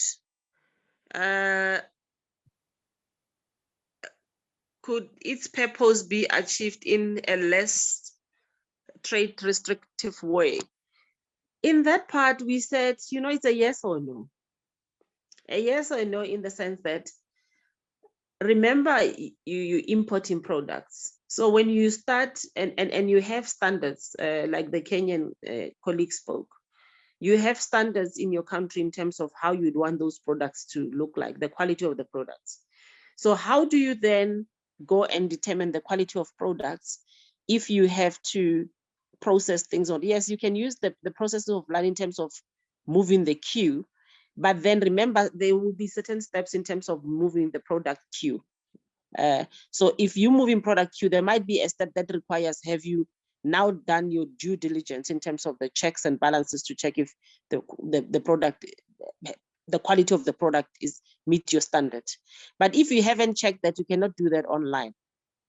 So there are certain elements of this process of imports or exports that normally technology, unless you invest in expensive machinery, that will help you do your analysis of quality checks. I think that will be the technological term that I could use for that. But then in terms of online booking, imports and all that there will be a level of restriction in terms of how you can go about it. But even if you're using the machinery, you still need personnel to run those machinery and analyze the data and do an acceptance. So I think it's a yes or no, it's somewhere in between. I think it's very limited to actually minimize those restrictive ways. So I think there will be input from Group 3. Thanks. Thank you very much, Kapai. So then room 4, Adil, Velasco, Isaac, Lesteri. Thank you, team.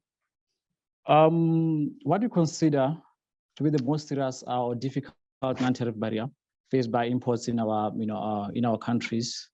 Because we discussed, several non-tariff barriers. But I know the most common that cuts across our countries are the trade bans, or the embargoes, the use of import permits, as well as import deposit. But the most serious one is the import ban. In the case of Botswana, where we banned the imports of vegetables and recently school uniforms.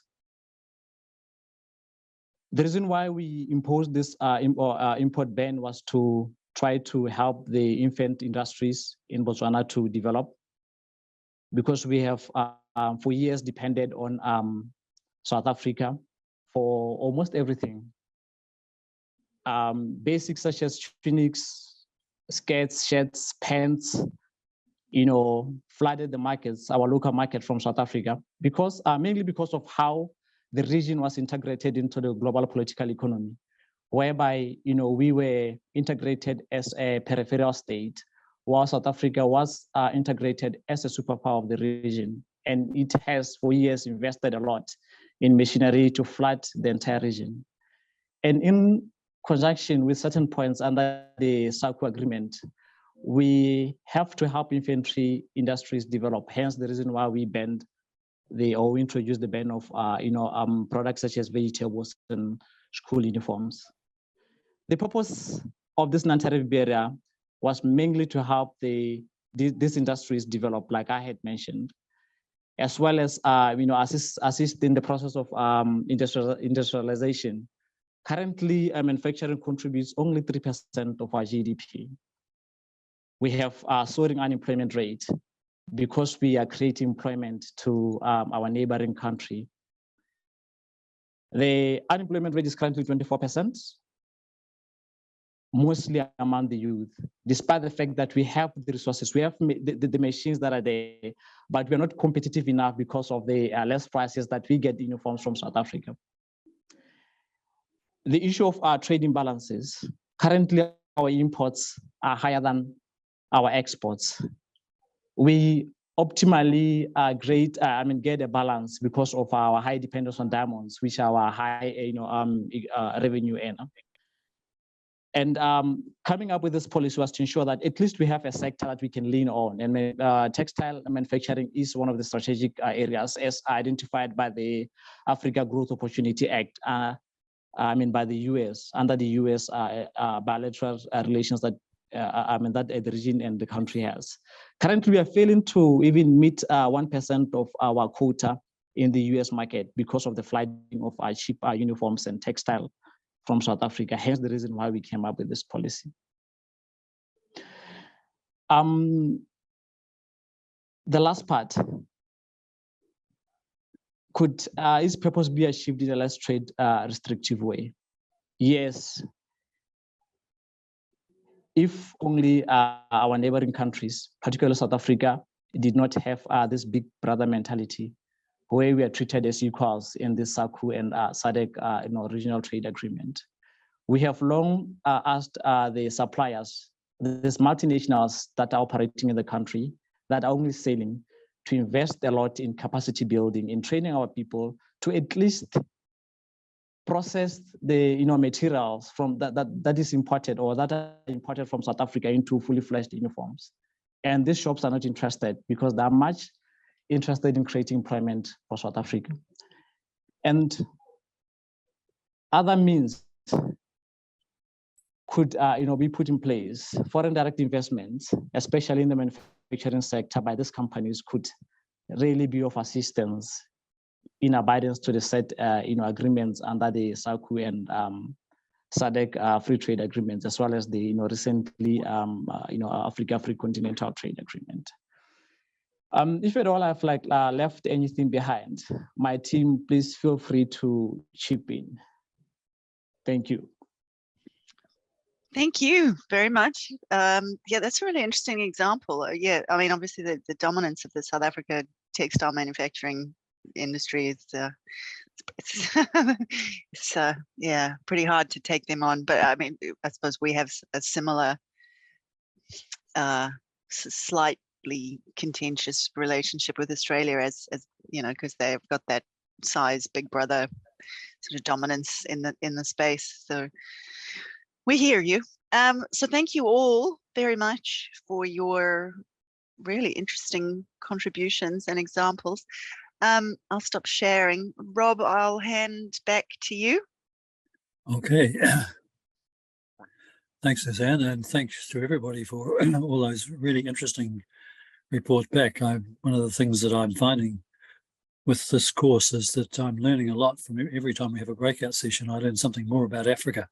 And so thank you very much for that. I'm going to try and get back to my sharing of the screen.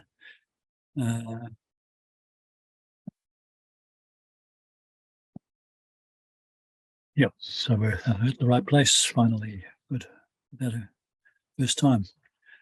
Okay, so with this, we move on to another type of trade policy, which is in many ways bedeviled the international trading system. And I'm not sure how far you have encountered them in your countries, but certainly understanding some of the issues around subsidies is really important to understanding why we have many of the conflicts in the international trade system that we do. I'm not going to talk about fossil fuel subsidies or fishery subsidies because we've already discussed those when we talked about climate change and trade and environment. But these are the subsidies we're talking about here today, sort of, if you like, subsidies that have been debated in the international trading system for many, many years and have not been really successfully dealt with in 2 cases. In 1 case, we finally managed to eliminate export subsidies. So we're going to talk about export subsidies, which in the WTO rules are permitted. Export subsidies were only allowed for agriculture, and some of the issues with that is, of course, it's very costly for the countries that apply the subsidies, but also it means that with more subsidised product coming onto the international market, it pushes the price down for exporting countries. On the other hand, and the European Union emphasised this because the benefits of its own subsidies, that by subsidising food and pushing the world price down, it was allowing countries that imported food to import at a lower price, which was true, but that was at the cost of exporting countries receiving it at a lower price as well. But even in the food importing countries, the downside of that was that their own farmers have to compete with the subsidised food from, say, the European Union or other exporting countries, which was often a quite significant constraint on the agricultural sector in the food importing countries. So it's not surprising that export subsidies for agricultural products were very, very contentious for many years. However, we, when I say we in the WTO, as members, reached agreement to eliminate agricultural export subsidies 7 years ago now at a WTO ministerial meeting that was held in Nairobi. So in general, export subsidies, wherever they exist, should be illegal. That doesn't mean to say that they're not happening, but they are definitely not permitted at the moment under WTO rules. Then we move on to a different kind of subsidy where governments subsidise their own local production for the domestic market, or sometimes just for any market. We have 2 kinds of subsidies in this category. We have industrial subsidies for industrial products, which are covered by a WTO agreement on subsidies and countervailing measures. They have been, as you may know, extremely contentious between the United States and China, but also between other trading countries as well. And it's somewhat ironic that, having been extremely critical of the industrial subsidies in China, and I would say for good reason, we now see that the United States is introducing its own domestic subsidies for production of computer chips and other technology products, which essentially indicates that the discipline across the trading system on subsidies is essentially breaking down, partly because there is no kind of ability for any policies to be disputed at the WTO, and because of the breakdown of the dispute settlement system. So that's industrial subsidies, but then agricultural subsidies, what are called in the WTO domestic support. These are the subsidies that some WTO members give their farmers, and these are extremely contentious.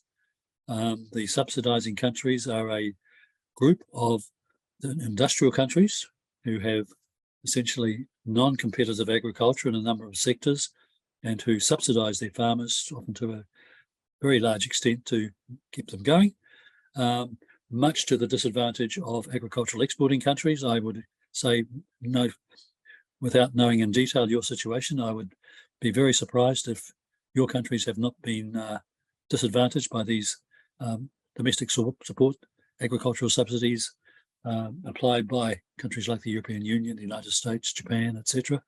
And they have been extremely contentious between these industrial countries and the agricultural exporting countries, which are basically developing countries, and also other agricultural export countries that are not developing countries like Australia and New Zealand, and perhaps also South Africa.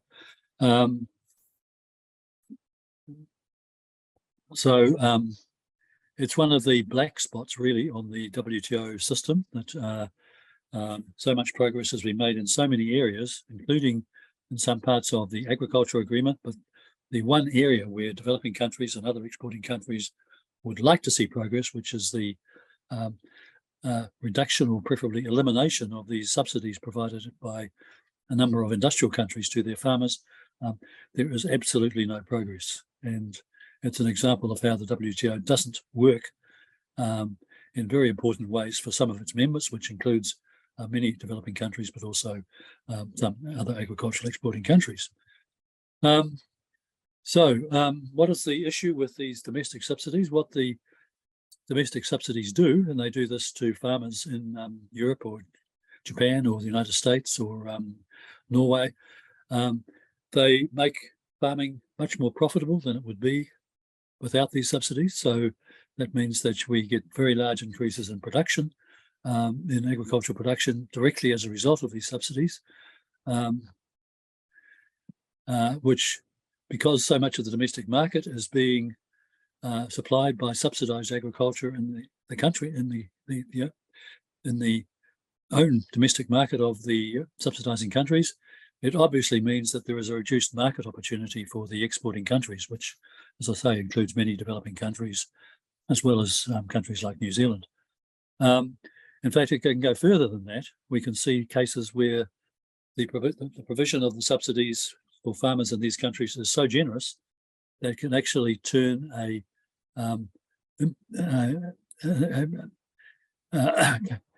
turn a country into an exporter. So there'll be so much production generated by these subsidies that there is a surplus for export, and that then means that the subsidized agriculture is competing on world markets with the exports of countries that depend on agriculture for their exports. So I won't go too much into detail as to how this actually works, but this goes back to an agreement on agriculture at the WTO back in 1993, and it's never been, this part of it has never been changed. The members, it was the result of the negotiation that members who were able to secure entitlements were allowed to keep their agricultural subsidies. There are many kinds. So the WTO aggregates, combines all these subsidies into something called the aggregate measure of support. So the countries that have these entitlements each have a allowed amount of agricultural support, which they are permitted to provide to their farmers.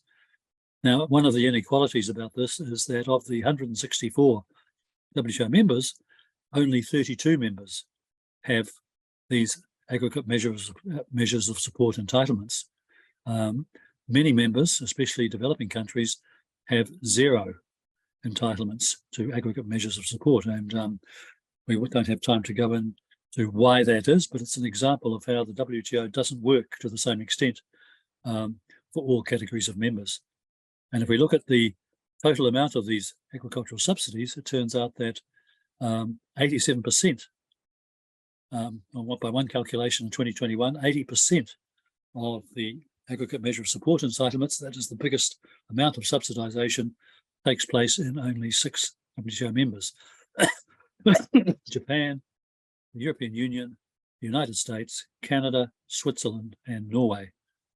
And then there are some other measures as well, which deal with some subsidies that are not included in the aggregate measure of support. So it's a case where a very small number of WTO members basically dictate that these agricultural support measures will continue, and that they have a entitlement to subsidize, which they negotiated for themselves way back in 1993, and that has never changed. Okay, so I mean, I just put that on the table because that is a huge problem. If we look at what are the issues that the WTO has not been dealing with well, and we've got not only I, but Shearer Armstrong and some other contributors to this session have emphasized how the WTO rules have not been able to deal satisfactorily with some of the key issues in agricultural and world trade. And agriculture is right up the top there as one of the issues that really the WTO rules have not satisfactorily dealt with, particularly from the point of view of developing countries. If we move to industrial subsidies,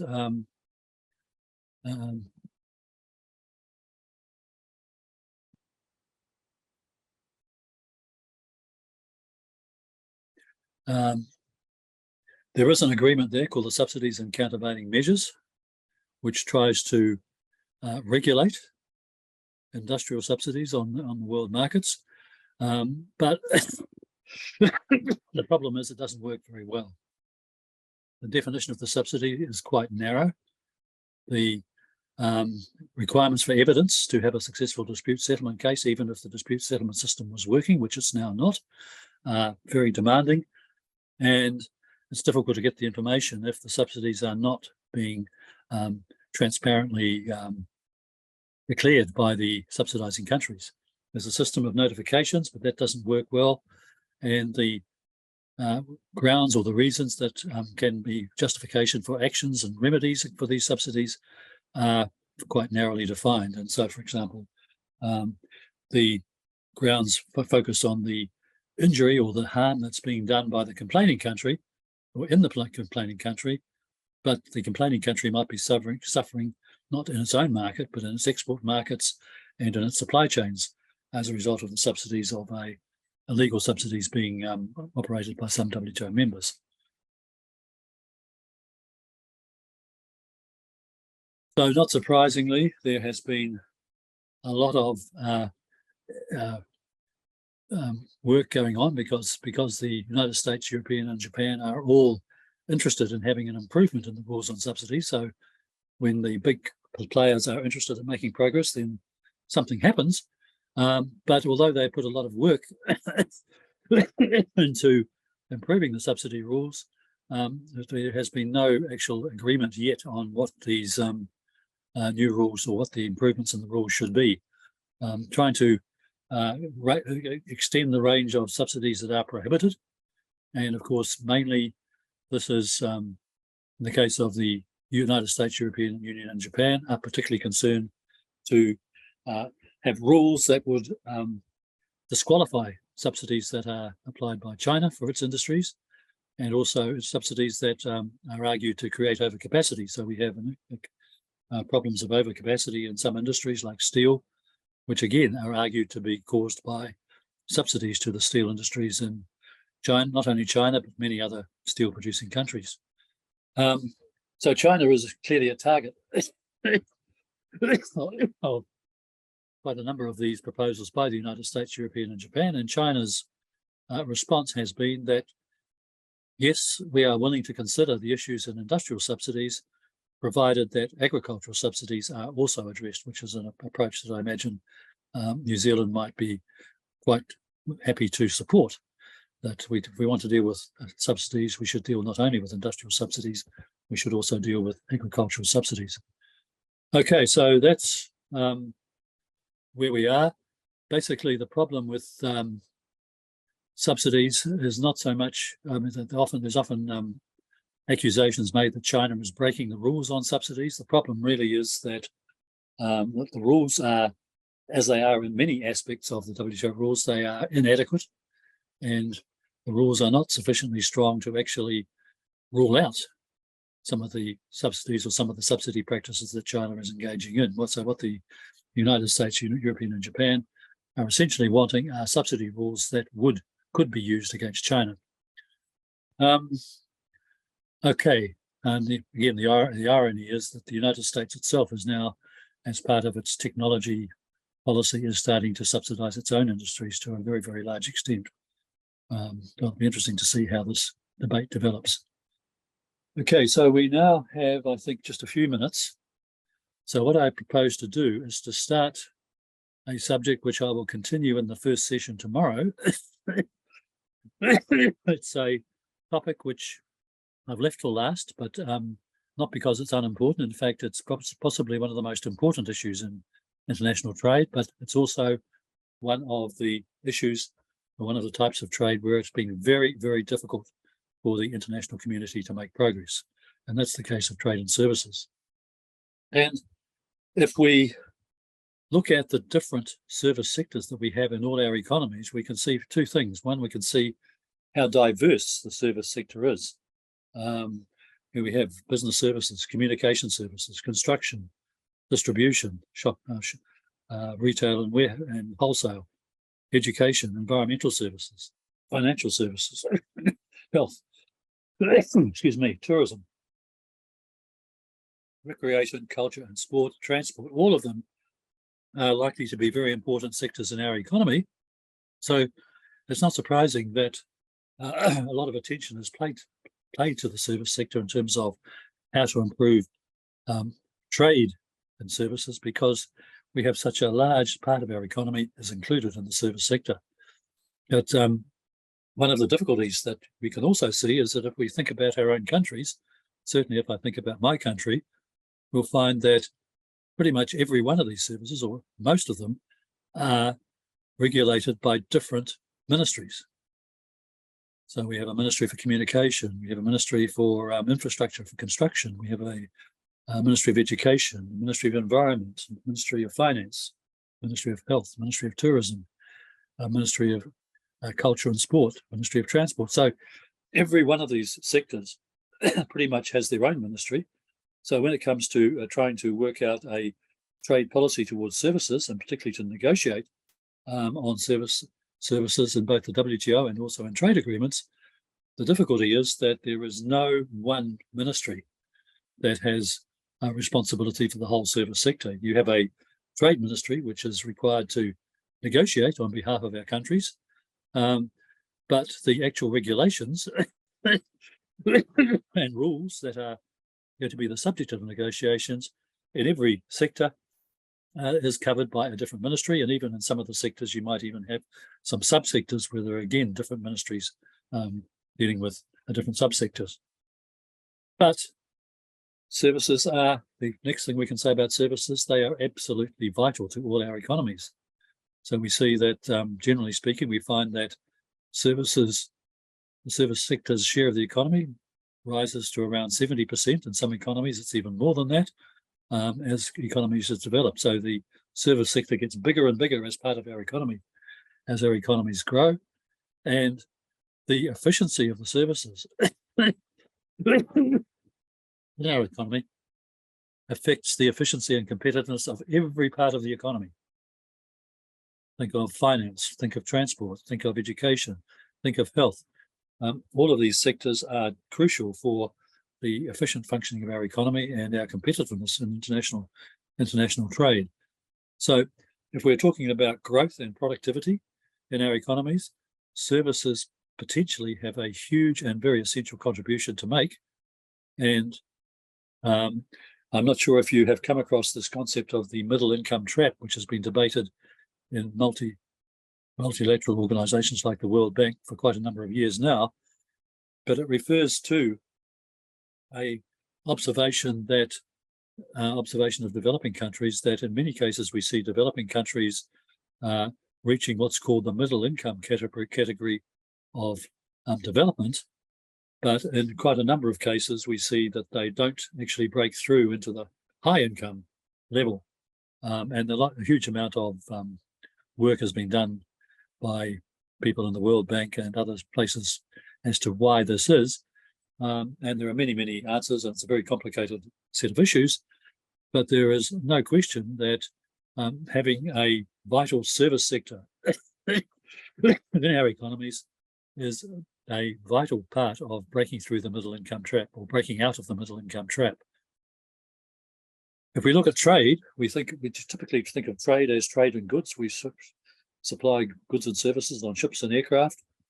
But actually, when we measure trade on a comprehensive basis, we find that, and if we account for the amount of trade on a value added basis, in other words, look at not just the export of, say, a car, but we look at, say, what part of a car consists of manufacturing, what part of the car has been, the value of the car has been contributed by various service industries, and include that with trade and services themselves, we found that almost 50% of global trade consists of servicing, and services. The service sector itself is not just important, but the supply of services to the manufacturing sector and the agricultural sector is crucial for the competitiveness of our manufacturing and agricultural sectors. So, because services provide inputs at every stage of the production process. If we talk about trade facilitation, well, a large part of trade facilitation is about improving various types of service that involve clearing goods through customs, moving goods through ports, all of those kind of things, infrastructure, logistics, and so on, are all services. And we haven't talked too much about global value chains and production networks in this course, but if we think about the phenomenon that we've seen in some parts of the world where value chains have developed and production is split across many, many countries by big, large multinational companies, what keeps those value chains and production networks going is the services that link the different parts of the network and the different parts of the value chain. So here's a little graph that shows measuring the structure of world trade in gross and value-added terms. If we talk about export of gross, say an export of a car, we would think, okay, the value of the car is $20,000, so that's $20,000 of manufacturing exports. But if we take the value-added measurement of that car, we would say, well, okay, maybe $8,000 of that value of that car has been contributed by the manufacturing sector itself. Then we look at all the contributions of the design, the engineering, the after service, the testing, and everything else that goes into the production of a finished car. We might find that actually 40 or 50% of the value of that car is actually accounted for by services, and that's the difference between world trade in gross and value-added terms. It's measuring trade by the value of the finished product, the export of the finished product, as against measuring the value of trade by the different parts that go into the value of the product, including the different services that are used in the production of a product. So if we look at manufacturing exports on gross terms, we see that manufacturing exports are nearly 60% of world trade. But of that, over 35% is actually the services contribution. And when we measure the service contributions, we find that services account for, as this graph shows, nearly 50% of world trade. That was back in 2015, and it's almost certainly considerably higher than that today. We can actually break down the value added to exports of different types of manufacturing. And I won't go through this this graph in detail, but if you look here across the horizontal axis, you see a whole range of different manufacturing industries and the percentage of value added from different services sectors, from construction, from real estate, from information and communication, from health and social services, from transport and storage, from finance and insurance, other business services, wholesale and retail. So we're typically finding that services value added in the exports of these manufacturing exports accounts for roughly 30% or more of all of these industries, although the breakdown is different for different industries in terms of which services are contributing the most. So if we look at a few more measures, the OECD finds that measuring across countries, between 25 and 60% of the jobs in the manufacturing sector is actually in services, research and development, engineering, transport, logistics, distribution, marketing, sales, after-sales services, information technology, management comes into it as well. That's a service, back office support. And in my part of the world, we find that a very high part of manufacturing exports consists of services value added. Another finding from a study from one of the big consulting firms, that 50% of the average value of an exported car is comprised of services. And the accounting firm Deloitte undertook a study which found that the study of 80 multinational manufacturing companies, services accounted for 25% of the revenue, but 46% of their profit. There's a well-known path of development of services and economies as they develop. You see here low income, middle income, and high income countries. We see the share of services, manufacturing industry, and agriculture at each phase of development. And what we see pretty much is that manufacturing tends to fall in share at low income levels, then starts to flatten out in middle income countries, and then declines quite dramatically for high income countries as a share of the total economy. Agriculture tends to increase for low income countries as a share. For middle income countries, it declines quite dramatically, and in high income countries, it's down at very low levels. Whereas services share of income is increasing through time in each category of economy, from low income not so sharply, but quite sharply in middle income countries, and very sharply also in high income countries.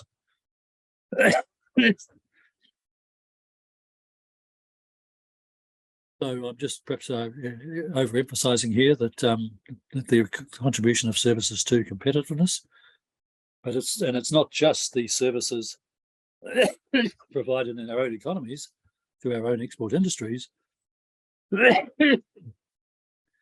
two WTO economists that measured the services share of value added in manufactured exports of both developing and developing countries found that not only did services account for 32 or 26% on each category of country of value added, but that 11 to 12% of that value added was being provided by foreign service providers. In other words, by providers who were exporting their services to the country where the manufacturing was taking place.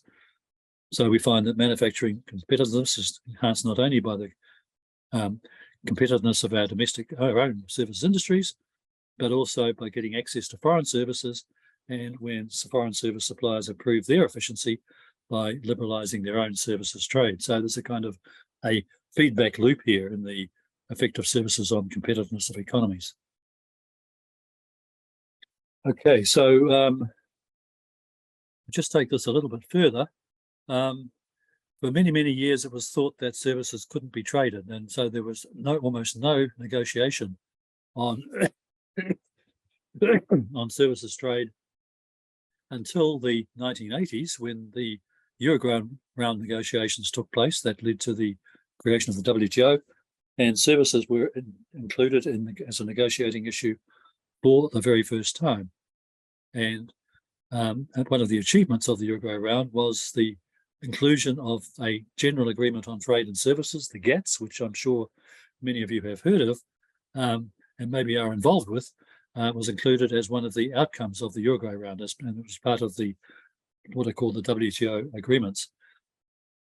It was included in some trade agreements in the 90s, and more recently it's been included. Services are almost routinely included in many trade agreements, free trade agreements and other common markets and so on. Just to summarize why services trade liberalisation is important, just bringing together the points I've been making. First of all, liberalisation of trade and services means services industries and all our economies are subjected to more competition, which makes them become more efficient. We know that services trade is very important for development and economic efficiency as one of the ways in which the knowledge revolution is spread throughout the world. And we also talk sometimes of the infrastructure services, or sometimes the backbone services that are critical to any efficient economy, that no economy can really be efficient without efficient financial services, efficient telecommunications, even more so now that telecommunications are so important for digital trade and digital economy, transport. So those are the three backbone sectors or infrastructure services that are critical for every economy and the efficiency of every economy. So these more efficient services, if trade and services can contribute to more efficient services, that's going to mean more efficient goods production, and it's going to mean that our economies will be more internationally competitive. It's also true that trade agreements on services can help to reinforce or lock in domestic reform. And a classic case of that was when China joined the WTO. China was in the process of economic reform that had begun with Deng Xiaoping in the late 1970s. And in the 1990s, the reforms had been going for a number of years. And there was a big debate in China about whether reform should continue or whether the reform should slow down or maybe even stop. And the proponents of ongoing reform in China, led by a premier called Zhu Rongji, won the argument and said we have to move on with reform. This is in the late 1990s, and we need to accept all the conditions that are being imposed on us as the condition of us joining the WTO, which were very, very substantial and which were opposed by many interest groups in China. Zhu Rongji said, no, all of the changes that we'll have to make to meet these demands are all reforms that we must make for the benefit of our own economy.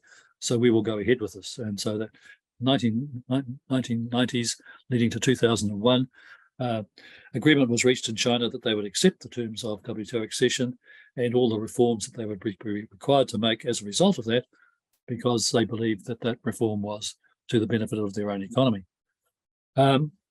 It can also, services trade liberalisation can also encourage foreign investment, because foreign investors, if they see countries making commitments in the WTO or international trade agreements on services trade, they consider that they can rely on those commitments and they can make their investments assuming that what the countries have committed to, they will do. These commitments may be for liberalising further or maintaining the existing level of liberalisation. Either way, it's providing reassurance and some certainty for foreign investors. And that's why some commentators have said that services trade agreements operate as if they were investment agreements. And I've emphasised the importance of global value chains. Services are absolutely critical to the efficient operation of value chains and production networks. So just to summarise, what we can expect is if we liberalise our services trade, improved efficiency, improved service quality, all the lower prices of services in our economy, faster innovation, more modern technology, higher employment, more jobs, increased investment and longer term growth, and getting access to more up-to-date technology transfer. So summarising what I've been saying, that's why economists argue that services liberalisation is important for improving the efficiency of our economy. It's also important for improving people's lives, because each one of these different expected results is going to lead to improved lives in all our economies. Okay, so having made the case for services liberalisation, I also said that it's one of the areas where the international trading community has failed to make really substantial progress on services trade liberalisation. And that's true of advanced economies, it's true of my part of the world, the Asia Pacific, which has been one of the most dynamic parts of the world economy. It's true of my own country. It's true of countries and regions all around the world that progress on liberalising services trade has been very disappointing. And some of my friends are specialists in services trade. They just tear their hair out about how governments don't seem to be able to come together to make the sort of progress that they think should be possible and should be just a no-brainer for countries to take advantage of what is available through reform of services trade. So we've come to the end of this session. So I think that's a very good place to stop. What I've done is to try to sketch out why services trade is important and why we should care about services trade and services liberalisation.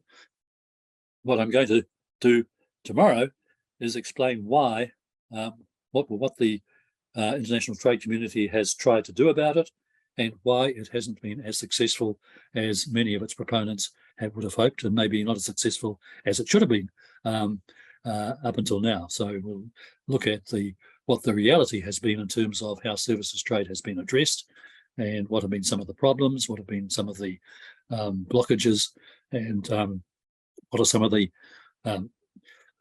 initiatives that are being taken today to try and improve matters. Okay, so that's, I think, a very good place to stop. Thanks. Thank you so much, Rob.